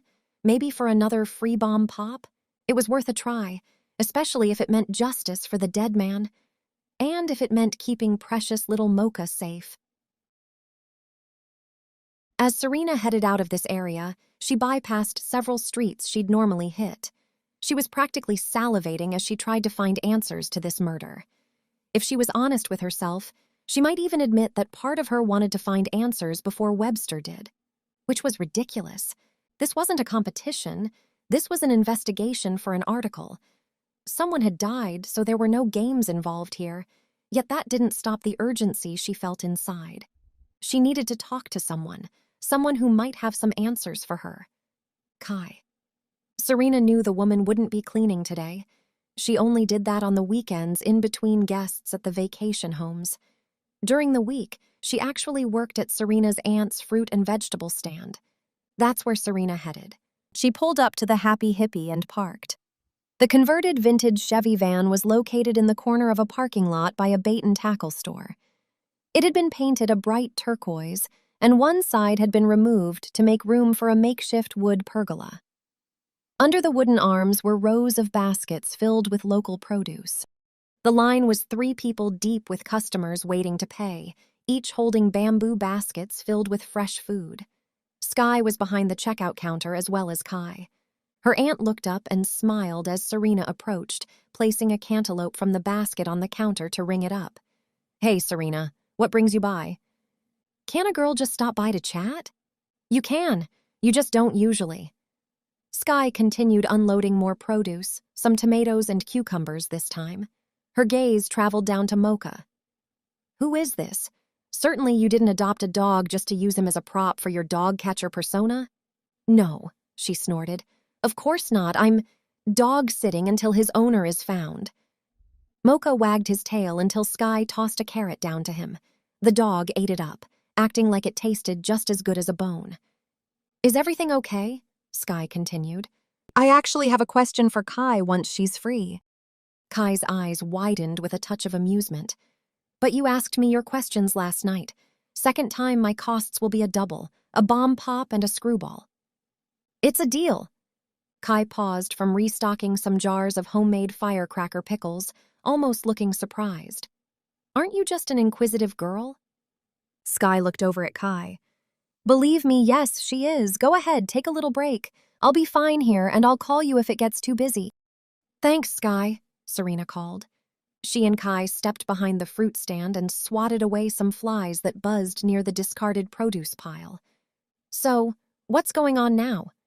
Kai crossed her arms but seemed unable to stay still. As she glanced down, something seemed to catch her eye, and she began pulling some weeds from the cracks in the asphalt. "I know my questions might sound a little crazy, but there's this new editor in town at the newspaper. He's taking the job that I should have had. I need to find answers in this investigation before he does if I want to prove myself. You should totally have that job. She tossed a clump of grass into the sand behind them.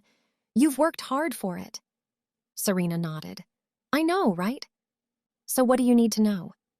Are you friends with Janine Linton? Carl's wife? The one and only. She shrugged and grabbed some more weeds. I don't know if I'd say we're friends, but we do play bunco together once a week. Why? What do you need to know? Carl's name has come up a couple times in this investigation, and I'm wondering if he might somehow be involved. Do you know him very well? Carl? No, I hardly know him at all. Like I said, I only know Janine through bunco. Does Janine ever say anything about Carl? Kai straightened and shrugged. As a matter of fact, she has mentioned him a few times. She said he's seemed preoccupied lately, especially ever since he got the high cholesterol diagnosis. I don't want to make anyone look guilty who's innocent, but I've personally wondered if the man is seeing someone else. Janine says he disappears for hours at a time and looks guilty when he gets home. Maybe it's one of those midlife crisis things. I never got married just so I could avoid drama like this. Serena's breath caught. Could Carl be disappearing for hours at a time, not because he was seeing someone else, but because he was involved with something illegal? It seemed like a good guess, one that deserved a follow-up. Serena thanked Kai and then went back to her ice cream truck with Mocha trotting beside her. She was going to do her ice cream route one more time, and then she was going to focus all her energy on Carl. Chapter 9. Just as Serena was finishing up her route for the day, she spotted a familiar truck in the distance.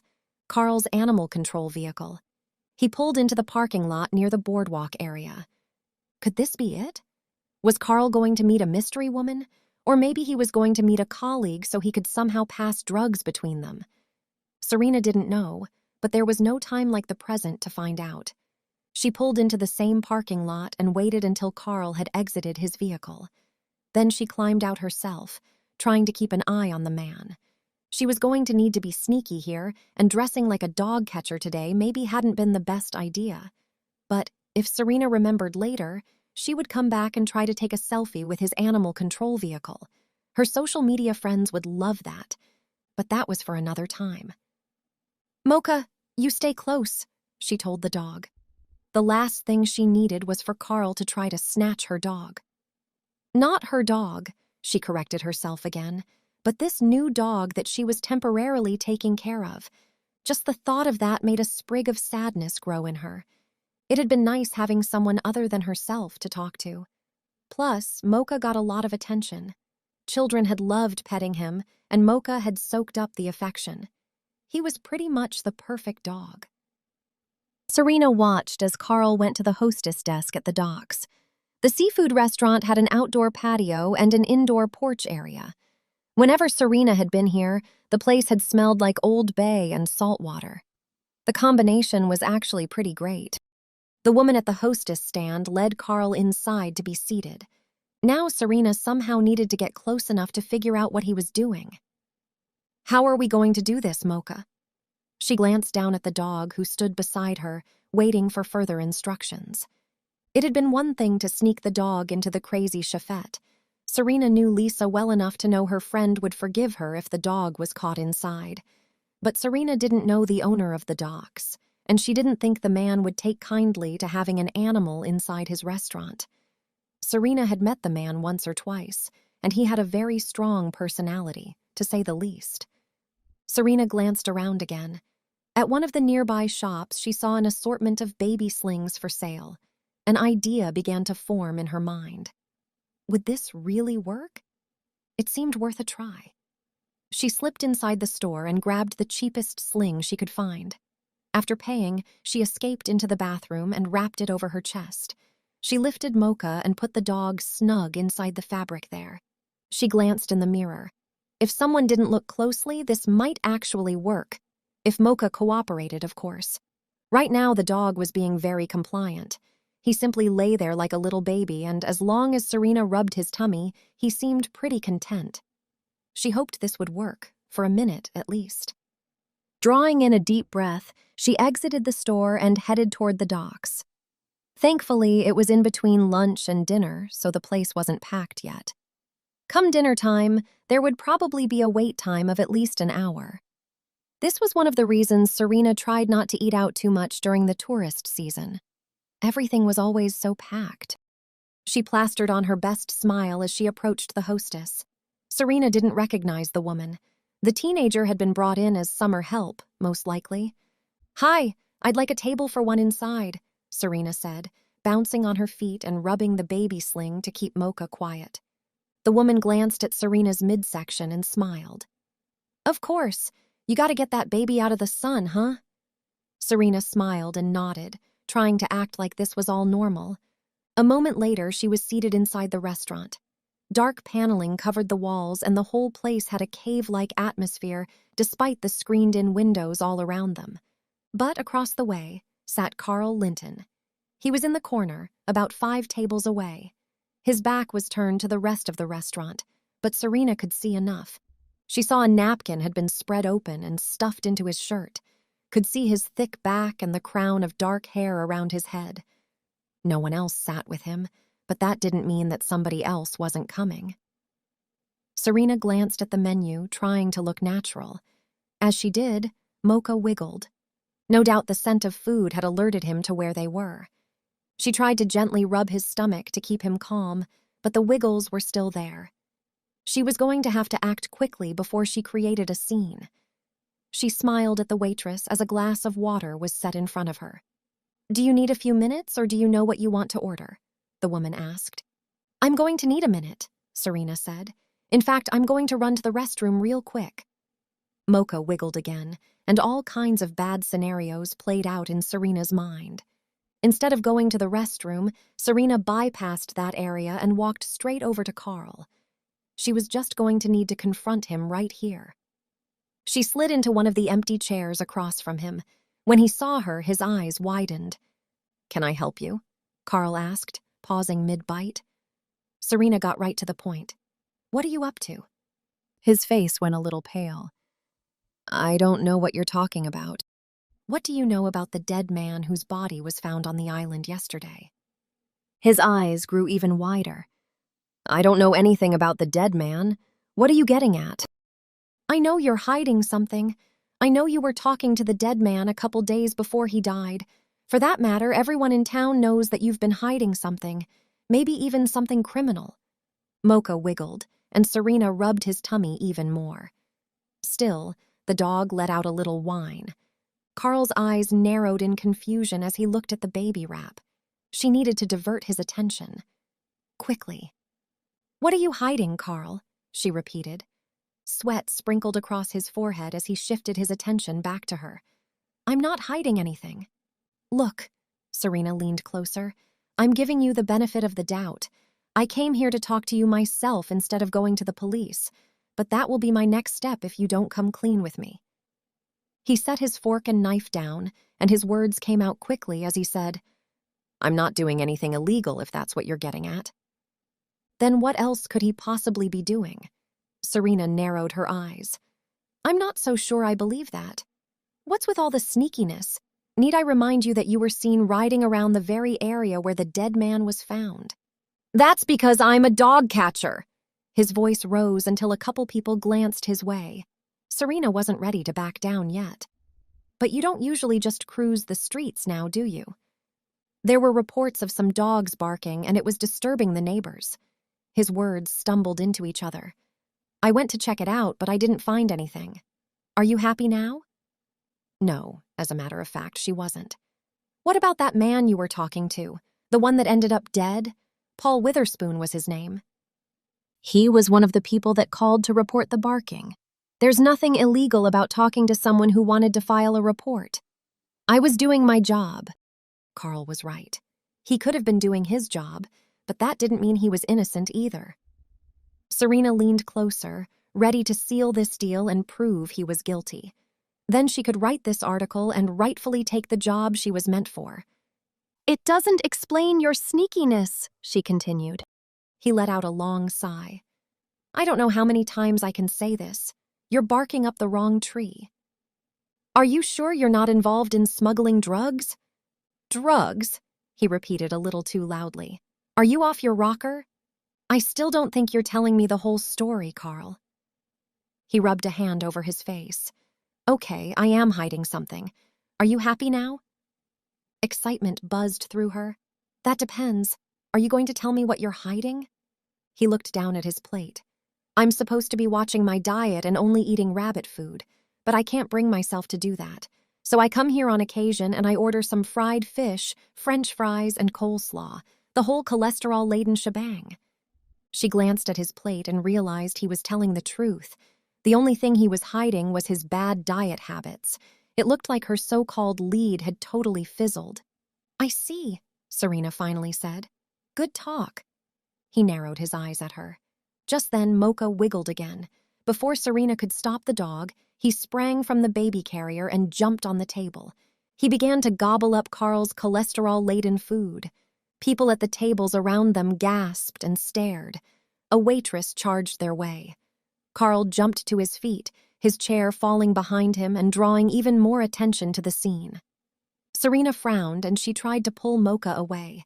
It looked like Carl wasn't going to get to cheat on his new relationship with healthy food. Not today, at least. Serena left the restaurant. After many apologies and paying for Carl's food, she and Mocha made their way back to her ice cream truck. She had just enough time to meet Webster. As if right on cue, her phone rang. It was Webster.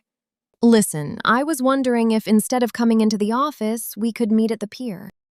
The festivities there aren't until Tuesday night, she reminded him. That's okay. I just want to get out of the office for a while. It seems more relaxing to talk on the beach than it does here at my aunt's house. Serena had to wonder if there was some tension between Ernestine and Webster. Either way, the beach was always preferred over being inside. That sounds good. I can meet you in 15 minutes. He agreed, and right on time, Serena pulled into the parking lot by the pier. As soon as she stepped outside, the sound of the ocean hit her, as did the scent of sea air. Somewhere in the distance, someone played acoustic music, maybe on a radio, put it all together, and a moment of bliss filled her. Times like this were what made her love this area. As she walked with Mocha to meet Webster, she glanced around. Numerous fishermen were on the pier, their lines strung into the water. Several people had already stretched their hammocks beneath the massive wooden structure, and a bonfire blazed not far away. This was a favorite spot, especially for locals.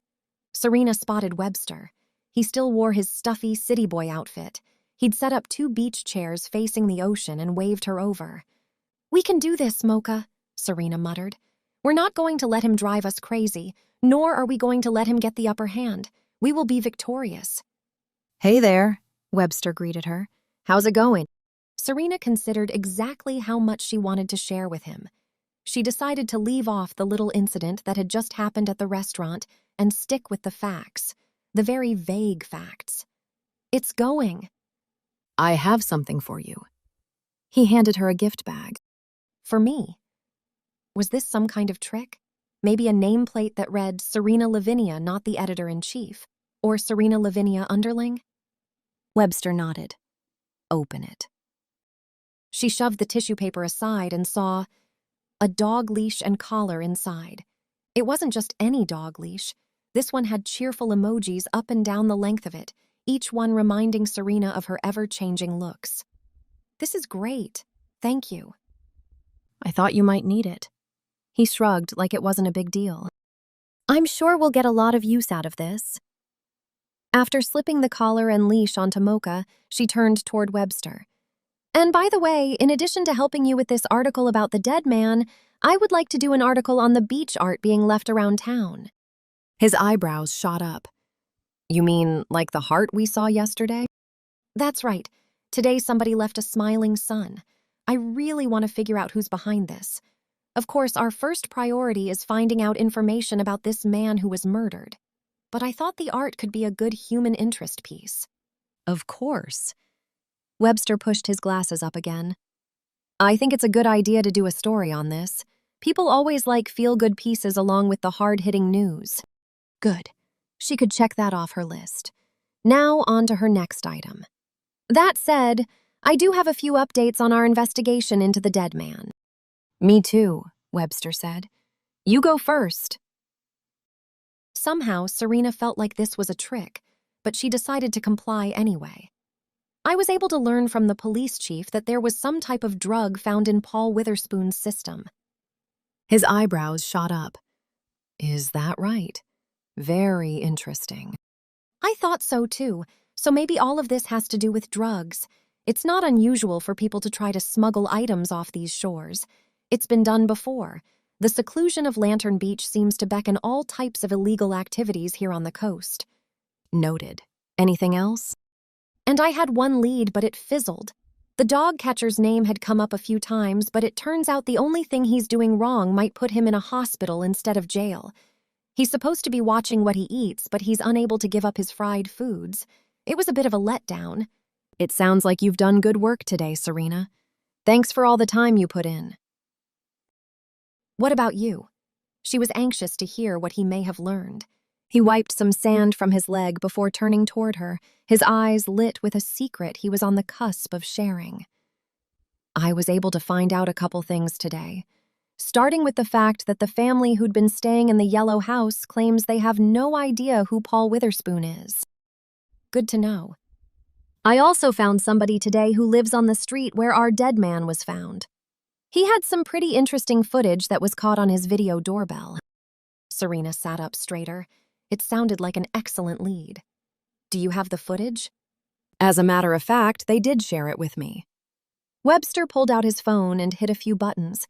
A moment later, a video appeared on the screen. Serena watched closely as two figures ran across the screen.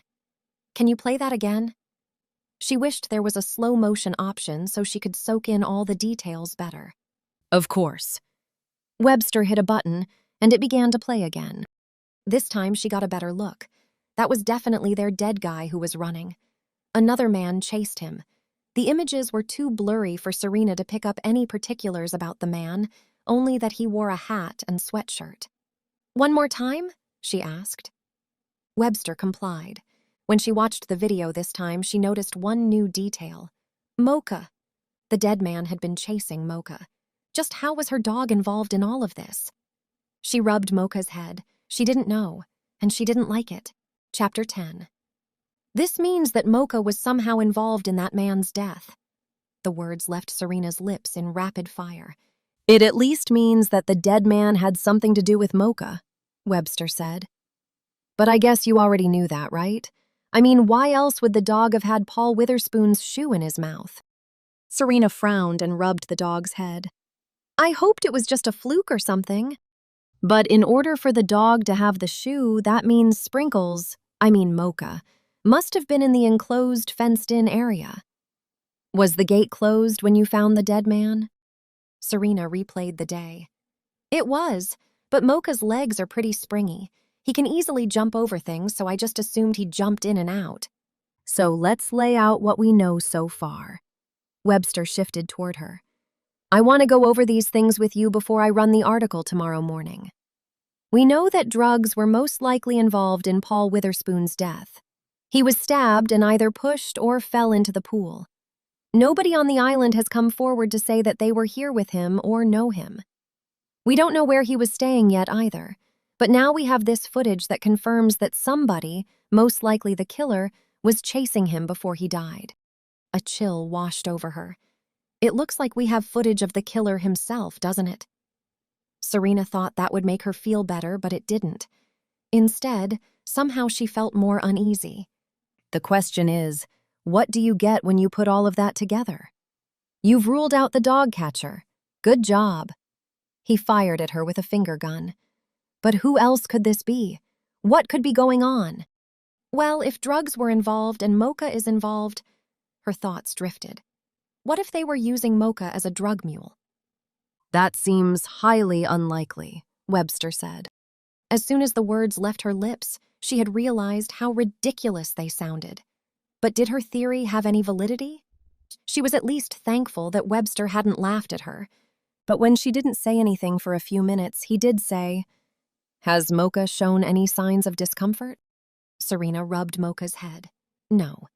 Then I really think we need to think on a slightly smaller scale than that. He was probably right. Why would someone be chasing sweet little Mocha then? It could be as simple as the fact that Mocha belonged to our victim. Maybe Mocha got out of the house, our victim chased him, and the killer just happened to see it happen and used that opportunity to strike. But that still doesn't tell us why this guy could have died. We need motive. Webster frowned. That's why we need to keep investigating. Serena let out a long breath. What are you thinking now? Do you have any other theories? Not yet, but I'm still working on it. I'm not ready to give up yet. Just as he said those words, Serena felt a shadow fall over her.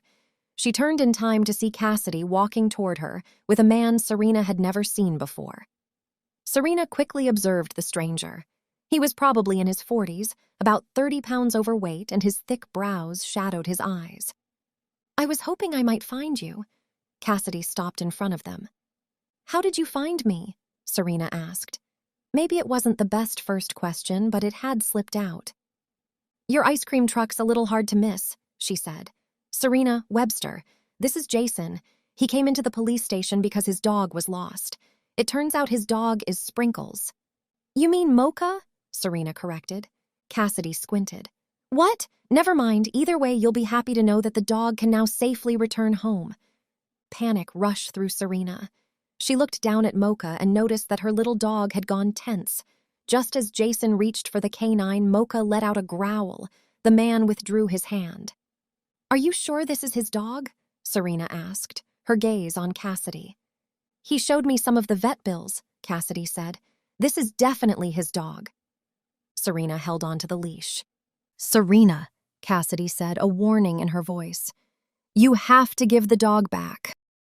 But Mocha doesn't want to go, Serena said, literally digging in her heels. Cassidy turned toward Jason. Is there a reason your dog doesn't seem to like you? This dog's always been temperamental, he shrugged. Come on, Bob, we need to get you home. Mom is going to be happy to see you. She's missed you a lot. Mocha continued to growl low and steady. And who would name a dog like Mocha something boring like Bob? Serena, give him the leash, Cassidy said, warning in her voice. If there was one thing Serena knew, it was that she was not giving this dog back to this man, not if she could help it. Fine, she muttered. But as she let go of the leash, she leaned toward Mocha. Run, boy, run! As if Mocha understood, the dog raced in the opposite direction, away from his so-called owner. Cassidy and Jason took off after Mocha, but the dog was too fast. By the time the canine disappeared into the woods near the end of the beach, they were both too far behind to catch him. Satisfaction stretched through Serena, but she tried not to smile. Cassidy and Jason stomped through the sand back toward Serena and Webster. Cassidy was on the phone, probably calling Carl at Animal Control to let him know to be on the lookout, and she looked none too happy as her gaze went to Serena. That was a bold move, Webster whispered. I don't know what the connection is between that man and Mocha, but that dog doesn't want anything to do with his supposed owner. There was no way I could let Mocha go, considering the situation. I don't blame you. Surprise washed through Serena. She'd fully expected a lecture from him, and instead, Webster looked impressed. He scored a few points with her for that, but the good feelings only lasted a moment as Cassidy and Jason joined them. Jason drew in deep, ragged breaths, almost as if he hadn't gotten that much exercise in years. That wasn't your smartest move, Serena. Cassidy narrowed her eyes. If he really is this dog's supposed owner, then Mocha would have run to him, right? I can't control what that dog does. I've only known the dog for one day. Why would he listen to me? Cassidy's narrowed gaze still remained on Serena. Serena couldn't be sure, but she thought that somewhere beyond Cassidy's professional stare that Cassidy would have done the same thing. But she also knew that Cassidy probably couldn't say that in front of Jason. That's what she wanted to believe, at least. You're going to pay for this, Jason said, his nostrils flaring. Was that a threat? Cassidy rolled her shoulders back and turned toward Bob's owner. No, it wasn't a threat, but you should be arresting her. His arms shot out, and he pointed at Serena. Lawfully speaking, she didn't do anything wrong, Cassidy said. It could be argued that it wasn't nice, but there's nothing illegal about not being kind. Jason continued to glower at Serena. You better hope nothing happens to that dog. Cassidy took his arm. We're going to find your dog, sir. Now you need to calm down. As Cassidy led him away, she passed one more glance back at Serena. Serena shrugged. She wasn't going to apologize for what she'd done, and nothing was going to change her mind about that. That guy really wants Mocha, Webster said. I know, and that makes me very suspicious. I've got to find Mocha before he does. Webster stood. I'll go with you. Serena glanced at Webster one more time, unsure if she'd heard him correctly. She had. Maybe this guy wasn't as bad as she thought. Not if he was willing to look for a lost dog. Chapter 11. Webster and Serena drove around for 2 hours looking for Mocha, but they had no luck finding the dog. With every minute that passed, Serena's worry grew. What if the dog was lost? Hurt? What if Carl found Mocha before they did? Or even worse, what if Jason had somehow been able to locate the dog? She began to question her decision to let the dog go. Though she initially felt like the dog would be safer anywhere but with Jason, now it seemed like a bad idea. Mocha could be lost and alone out there, not to mention scared. Webster glanced over at her as he pulled over onto the side of the road near the woods where Mocha had disappeared. They'd taken his sedan on the hunt, which was a good thing. Serena's hands trembled with nerves. We'll find him, Webster told her. I'll never forgive myself if something happens to that dog and it was my fault. You were just trying to protect the dog. But what if I made the wrong choice? Her throat burned as she said the words. Sometimes you can only make the best choice that you know to make at the time. Something about the way Webster said the words made Serena think that he'd had some first-hand experience with that. But she didn't ask any questions. If Webster wanted to share something with her, then he would. I guess I should probably get back to my house. Serena glanced over at him, hating to admit defeat, but she had no idea where else to look for her dog. Or that dog, she should say. Mocha wasn't hers, but Mocha felt like he should be hers. I'll drop you off at your ice cream truck then. I should probably get back too so I can work on this article. I want to post an update on the case. I wish you had more of an update to post, Serena said. Me too, but the answers will come. Eventually. He pulled up beside Elsa and put his vehicle into park. Serena's hand went to the door and she started to open it but paused. Thank you again for your help. I appreciate it. It's no problem. He flashed a smile that almost made him look handsome. His eyes crinkled at the sides, the rigid set of his shoulders softened, and even his breathing seemed to even. Stay safe, okay? She nodded, her heart lodging in her throat. I will, you too. Back at her house, Serena lay in her hammock, staring up at the stars and wishing they had the answers about sweet little Mocha. But the answers felt just as elusive as what was out there beyond the great unknown. Worry squeezed her insides. She closed her eyes and prayed that Mocha was okay. She was tempted to go back out and look for the dog more, yet she feared that the dark road would be a foe instead of a friend. Maybe her best bet would just be to look again in the morning. The one thing that she knew for sure was that that dog was somehow mixed up in this murder. She couldn't figure out the connection. Not yet, but something was going on. She kept replaying that footage from the video doorbell. Who could the man chasing their victim be? Jason? She nibbled on her lip as she thought about it. She supposed the men were approximately the same size, but it was almost impossible to know for sure, especially considering that the man in the video had been wearing a hat and oversized clothing. They really had to tell Cassidy about that video. In fact, Serena probably should have told Cassidy the information earlier. But Serena was so angry at the prospect of giving up Mocha that she hadn't been thinking clearly. Granted, Serena wasn't the one who officially had a copy of that video. Webster did. How was he going to feel about turning that information over to the police? Serena still couldn't figure that man out yet. One minute, he seemed bossy and imposing. The next, he seemed thoughtful and kind. Men.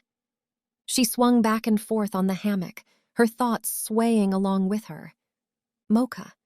How had that dog wormed his way into her heart so quickly? It made no sense. She never even thought of herself as a dog person. Something about Mocha had seemed different. He had been a great companion for the past day and a half. Tomorrow was a new day. Maybe Serena could find more answers, but her first priority was going to be finding Mocha. She let her hand fall to the side of the hammock as she lay there, and as it did, her fingers brushed something soft. Her heart raced. She sat up in the hammock and looked down, hardly able to breathe. She sucked in a breath at what she saw. Mocha? The dog barked, and Serena scooped him into her arms. He rewarded her with doggy kisses. "You came back," she murmured. She held the little furball to her chest, his scent, now mixed with the woodsy outdoors, filling her with comfort. Now she had to figure out how to protect him. Chapter 12. The next morning, Serena put on a Dorothy from the Wizard of Oz outfit. She had side braids along with a blue and white checked dress. She added some red lipstick and some penny loafers, and she was ready to go. Except that she didn't know exactly what to do with Nutty Buddy today. Yes, Nutty Buddy. She'd decided that was a better name for the canine, for today at least. She couldn't leave the dog home by himself. Yet it also felt dangerous to take him out. After contemplating her options for a few minutes, Serena finally decided to drive with the dog down to the beach. They could both stretch their legs and get a little serenity for the day. Usually there were very few people out at this hour anyway. Plus, Serena wanted to check and see if there was any new beach art. As soon as she stepped outside, she saw something on her deck. Was that a piece of steak? Her shoulder muscles tightened. Her gaze continued to the sandy grass leading to the lane. A trail of steak chunks had been left there. She grabbed Nutty Buddy's leash and held him back. "You don't want to do that, boy." A bad feeling brewed in her stomach. Cautiously, she skirted around the steak and walked toward the lane. As she reached it, she peered around a lattice wall there. As she did, a black car pulled away. Someone had been trying to lure Nutty Buddy away. They'd laid breadcrumbs, or steak crumbs, to lead the canine to their vehicle. Her heart pounded in her chest at the thought. That was despicable. She was so glad Webster had gotten her this leash. Otherwise, she leaned down and hugged Nutty Buddy. The dog licked her in return. Serena was cautious as she walked Nutty Buddy at the beach. Her gaze continually scanned everything around her. She didn't see anyone else. As soon as she saw the beach art, she felt better. Today, the artist had created what looked like waves. Just as before, everything was arranged perfectly, from the colors and shapes of the shells to the design itself. Whoever had done this was really talented. She pulled out her phone and took a picture.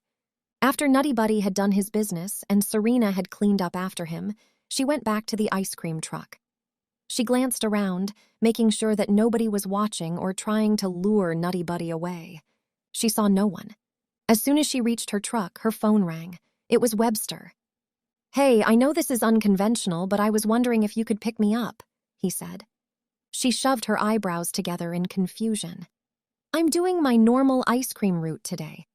"I know, I have my laptop. I can work some as you drive. You'll hardly know I'm there." This entire conversation seemed suspicious. "Are you sure you want to do that?" "Yeah, I'm sure. There are some things I want to talk to you about, and I figured this would be the best way to do it." "But I thought I wouldn't know you were there," she said. I said hardly. That word was very important to that sentence. He had a point. "Okay then, I'll swing by Ernestine's house in about 10 minutes. "Sounds like a plan." Serena climbed into her truck, feeling a strange sense of curiosity. Why in the world did Webster want to ride with her? Was it really so they could talk? If that was the truth, then she supposed she could appreciate that he wasn't interrupting her schedule in order to talk about the newspaper. Speaking of which, she pulled out her phone and pulled up the newspaper's website. There at the very top was an article about their dead man. Her eyes widened when she saw the byline. Webster had included her name. That was nice, at least. Serena had halfway expected him to take all the credit himself. Maybe she shouldn't be so hard on the man, but she wasn't ready to trust him yet either. A few minutes later, she pulled up in front of Ernestine's house, and Webster hopped into the ice cream truck. As he did, his eyes widened. "Mocha?" He glanced up at Serena as he rubbed the dog's head. "It's Nutty Buddy." But he froze and then shook his head. "Never mind." Serena shrugged. "He showed up at my place last night." "Did you tell the police chief?" "No, not yet. I don't know what I should do. I don't want to break the law, but I'm not giving this dog back." His eyes widened. "So you're just going to keep him hidden for now?" "I don't know what else to do." She told him about the stake trail she'd found outside her place this morning. What would you do in this situation? She halfway expected Webster to give a noble answer, like turning the dog in no matter the cost. Instead, he said, "I would do the same thing. Someone's obviously desperate to get this dog. That doesn't settle well with me." Something warm and fuzzy started to grow down deep inside her. "So you really just want to ride around with me today?" "I thought it would just be a good way for us to talk. If this case does have something to do with Sprinkles, Mocha, Nutty Buddy." He shook his head. "Then I know you're going to want to find answers sooner rather than later." "Something did occur to me last night," Serena said. "I'm not sure if it means anything, but there are no bad ideas when you're brainstorming. That's what my old editor used to always tell me." She sucked in a breath. "Okay, then. When I was talking to Carl, the dog catcher, he said that somebody had reported a lot of dogs barking at night in the area where our dead man was found. I'm wondering if that's somehow related?" "I suppose it's worth considering. Where do you think we should start?" "I want to go back to that street where our victim was found. Whatever is happening, that area is ground zero." "I think that's a good idea," Webster said. Serena shouldn't feel as pleased as she did, but she couldn't stop herself. Maybe she liked approval more than she thought. However, she couldn't simply dive into this. She did have other commitments that needed to be met. "First, I need to do at least part of my route. I have patrons counting on me." "Of course," Webster said. "I'm along for the ride, friendly neighborhood ice cream lady. Speaking of which, do you have any chocolate fudge bars?" "I do. I always say you can judge a person by the kind of ice cream they order." His eyebrows shot up. "And what does the fudge pop say about me?" "That you're classic, responsible, and you like routine." "What if I'd gotten a bomb pop?" "That would mean you like excitement and you're the life of the party." Webster crossed his arms and turned toward Serena. "And what kind of ice cream would you get?" "Easy. A screwball. I'm sweet and messy, but there's a gumball as a reward at the end of it all." She flashed a smile as Webster's chuckle filled the truck. She liked that sound. A little more than she should. Serena felt the anticipation grow in her as she reached the street that she was now calling Ground Zero. As she passed Lawrence's house, the man stepped outside and flagged them down. The sound of Elsa playing "Polly, Put the Kettle On" was obviously irresistible. Good. He was just the person she was hoping to run into. "How's business going?" He leaned in the window. Serena shoved Nutty Buddy behind her so nobody would see the dog. Webster leaned across the seat, his arm blocking the canine from coming up. "Business as usual." Serena tried to keep her voice casual. "How's your vacation going?" "I can't complain. Now that all the excitement across the street is over, I've been back to surfing every day. Seems a bit like a shame to be having a good time while other people have suffered. But," he shrugged. "So everything's been quiet on the street ever since then, huh?" Serena asked. "Yeah, I guess you could say that. I'm not complaining." Was this man hiding something? He always seemed to be in the middle of everything, but Serena had nothing to prove that he might be involved. A few minutes later, she served him a chocolate chip ice cream cookie sandwich and continued down to the end of the street. Just as before, as they reached the patch of woods, Nutty Buddy began to growl. Serena and Webster glanced at each other. Last time, Serena had written this off as just a coincidence, but what if it wasn't? Same place, same reaction. Besides that, this was the same area that Carl said someone called him about when they'd heard dogs barking. "What's through there?" Webster asked, pointing toward a stretch of trees. I thought it was just woods. He turned toward her, an unrestrained curiosity in his eyes. What do you think? Maybe we should find out. You think that whatever is back there holds the answers to all of this? I'd say it's worth a try, but if things turn ugly, we call the police. Instead of turning around in the driveway, she kept going toward the dead end. As she reached it, she saw a narrow path there. It was just wide enough for a vehicle to pass through. She stared hard. "There's a house back there," she whispered. You didn't know it was there? Webster asked, staring at the rundown structure. I had no idea. You can't hardly even see the road back here, and I've been this way plenty of times. Just then, Nutty Buddy growled again. What did that dog know that they didn't? I think we should leave the ice cream truck here and approach by foot. What do you think? Serena asked. I think that's a good idea, Webster said. Serena had to admit that she felt a touch of hesitation as she climbed from Elsa. She took Nutty Buddy's leash just to be safe, but the dog was still on guard. There was something about this property that he didn't like. They stayed on the edge of the lane as they approached the house, but as they got closer, she heard the sound of dogs barking. More than one dog barking, for sure. There had to be at least 5 or 6. Serena and Webster exchanged glances with each other. What was going on here? They continued through the woods, despite the underbrush. Serena reached down and lifted Nutty Buddy in her arms so he wouldn't get caught in any of the thistles. The house in the distance was surrounded by water, with a long dock stretching from the bulkhead. She spotted a decent-sized boat at the end of the wooden walkway, and a man hurried toward the watercraft with something in his hands. Was that a cage? Her breath caught. It was. A picture started to form in her head, but she didn't like the images that came together. She needed more information first. They continued to watch. The man went back and forth on the boat and loaded at least 6 different cages. As he did, the barking became louder. There were clearly animals in those cages. It's a dog smuggling ring, Webster said. That's exactly what Serena had been thinking. But she wanted to hear more of his opinion first.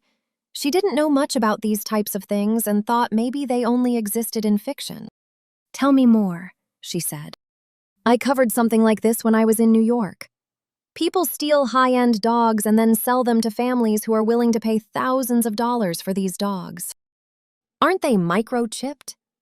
I'm sure there are ways to either take the microchip out or somehow wipe it clean without removing it. But why would they be doing this on Lantern Beach? My guess is that this is the easiest way to transport these dogs up and down the coast. People probably aren't going to be paying too much attention to a boat.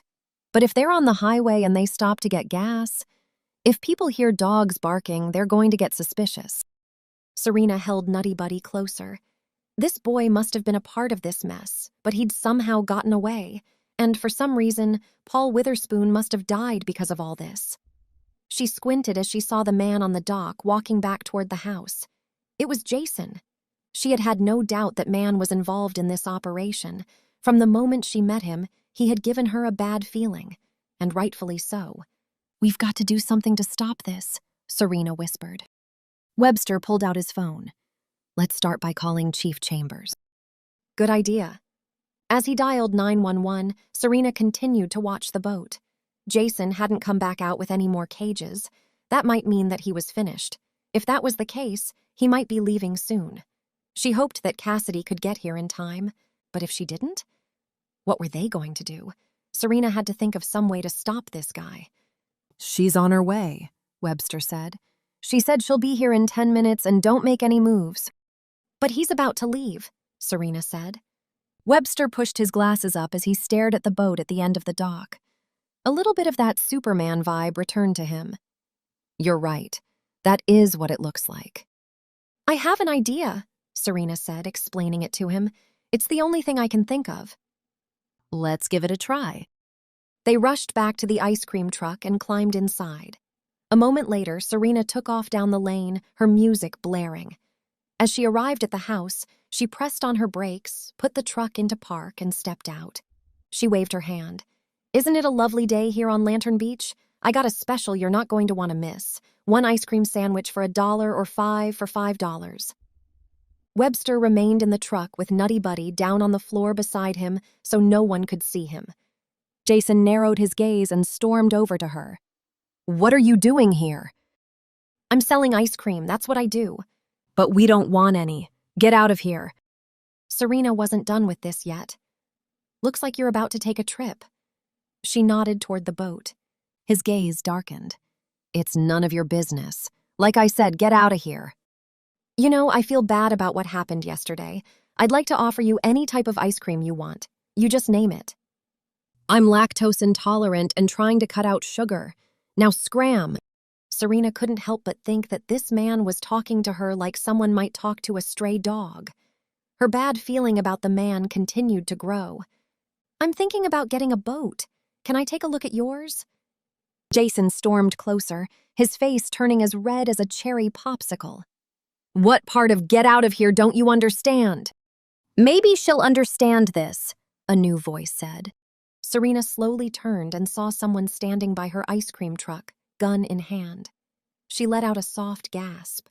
That was the woman Serena had talked to when she'd been looking for Nutty Buddy's owner that very first day she'd found him.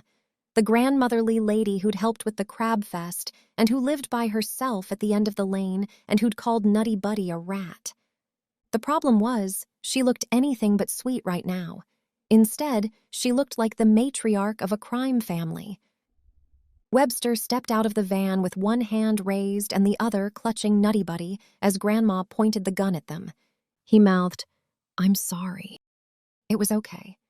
Neither of them had been able to anticipate this. Serena tried to tell him that with her gaze. "So let's cut to the chase," Webster said. "You guys appear to be running a dog smuggling ring. It's harmless. Nobody gets hurt." Grandma gave them all a cold stare. "Unless they do, you should have stayed out of this." Just like Paul Witherspoon did, Serena said. She glared. "He was different. He was one of us until he suddenly started getting soft. It really was a crying shame." He wanted out, so you killed him? Serena asked. The explanation sounded so heartless. "It's a long story," Jason said. "We don't have time to talk about it. Now get the dog. He should go for at least $2,000 in the black market." Serena's eyes went to Nutty Buddy. She couldn't bear the thought of that dog being taken away. She had to do something. Paul was the one who called the dog catcher, wasn't he? She blurted. Jason and Grandma looked at her. "How do you know about that?" Grandma asked. Her eyes narrowed. I'm just putting the pieces together now, but it makes sense. He needed a way to get out of this without you guys realizing that he was the one who pulled the plug on the operation. That's why he called the dog catcher. "That's right," Grandma said, her gun still pointed at Webster. "But when the dog catcher came, he had nothing to hold us on. As far as he could tell, we weren't doing anything illegal." "But if that's your dog," Serena pointed to Nutty Buddy, "why didn't you claim him when I walked up to your house?" "I couldn't let anybody have any indication I was behind this. I want my hands to be clean." "So you let your grandson take the fall for you?" Serena nodded to Jason. Now that she thought about it, the two showed some resemblance. "He's not my grandson, my nephew. And Paul Witherspoon was nothing but a namby-pamby, whimpering girly girl of a man. Soon as he saw that one girl on the news crying over her stolen dog, he went all soft on us. Wanted to stop all of this, but we couldn't let him do that, so Jason did the only thing we could do." "So he stabbed him?" Serena asked. "We had no other choice. If that dog hadn't gotten away when it did, the police may have never found Paul in time. We would have had a chance to clean things up," Grandma said. "Now enough talking. We need to take care of business. All of you in the boat." Serena exchanged a glance with Webster. She knew if they got in that boat, they'd never be seen around here again. She looked back at Grandma. Grandma had a gun. There was very little they could do when that was pointed at them. Think, Serena. Think. But she came up with nothing. Cassidy should be here any minute. That was her only chance. But did Cassidy even know that this house was back here? They started walking toward the dock, Serena feeling like they had no choice. Her heart pounded in her chest. She only hoped that Nutty Buddy would be okay, and Webster, especially since she had gotten him into this. Right before they stepped on the dock, when Serena felt like all hope was lost, a new sound cut through the air. It wasn't a police siren either. It was Elsa, playing The More We Get Together. The sound threw them off just enough that Webster was able to kick the gun from Grandma's hand. It fired as it flew through the air. "Run!" Webster shouted. Serena didn't have to be told twice. She started toward the ice cream truck, knowing she could use it to take cover if nothing else. Just as they arrived there, Cassidy pulled up with another police car. "Freeze!" she shouted. "Put your hands in the air!" Serena and Webster glanced at each other. Maybe this was really over, but Serena felt her legs going weak, like ice cream melting on a hot day. That evening, Serena and Webster sat on the deck outside her camper as the stars began to twinkle overhead. She was waiting for Cassidy to arrive, but her heart felt heavy. She knew that when Cassidy came, she was going to need to turn Nutty Buddy over to her. She didn't want to let the dog go. Though Serena knew she'd bonded with the canine, she hadn't realized how deeply that bond already went. "You did a good job here tonight," Webster said. "All those dogs will go back to their owners. That's something you can be proud of." "I wish I felt excited." She ran her hand over Nutty Buddy's back. "But all I can think about is sending this boy away." "Instead of thinking about your loss, think about how happy his owner will be. He's a great dog. I'm sure somebody has really missed him." "I'm sure you're right." That should make her feel better, but it didn't. Not really. The rest of the scene at the house at the end of the lane had been crazy. Jason and Grandma had been arrested. Carl from Animal Control had come to take charge of the dogs. From what Serena was able to overhear, Jason and Grandma had been doing this for a few years now. Serena could only imagine how many dogs had passed between their hands during that time. Everything seemed surreal. Just then, Cassidy pulled up and parked her SUV in front of Serena's lot. There was a grim look on her face as she walked up to the deck. She sat on the edge and looked up at Serena for a moment before saying anything. "I'm glad you called me tonight," she started. "It could have been an ugly situation. I'm glad you showed up when you did." "It's important that you let me do the police work," Cassidy continued. "I don't want to see you get hurt. I just wanted to stop Jason before he left with those dogs." "I understand," Cassidy said, no judgment in her voice. It was mostly just worry. "Did all the dogs get returned to their owners?" Webster asked. "All the owners are on their way to get their dogs," Cassidy said. "They're going to come here to Lantern Beach. It was the easiest way to coordinate things." Serena rubbed the pup's head again, feeling the burn in her throat as she tried to fight back tears. "And when is Nutty Buddy's owner coming?" "That's what I wanted to talk to you about." Serena held her breath, unsure what Cassidy was about to say. It turns out that Nutty Buddy's owner was an elderly woman. She passed away after living a long, full life.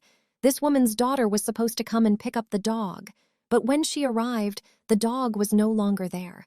I'm not sure how Jason heard about everything, but he somehow managed to grab Nutty Buddy before the authorities arrived.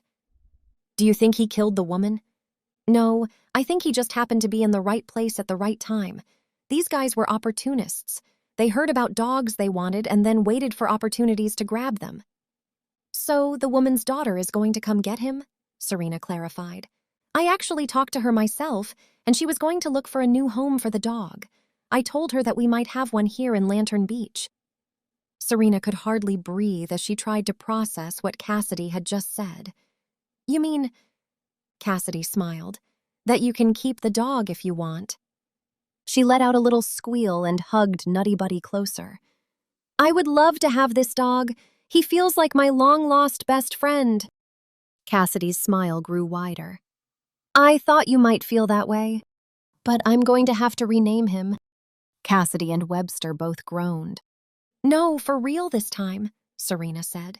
"This is going to be the last time I do this." "And what are you going to name him now?" Webster asked. She looked at the dog and rubbed his ears. "Scoops." "Scoops?" Cassidy asked. Serena shrugged. "I thought it was fitting. I mean, I am the ice cream lady, but I am also a reporter who is out getting the scoop. Get it? Cassidy and Webster groaned again, but then they chuckled. I like it, Webster said. Do you know what? I like it too, Cassidy said before standing. I'm going to get going now, but if you need anything, let me know. Serena nodded and waved goodbye. Then it was just her, Webster, and Scoops.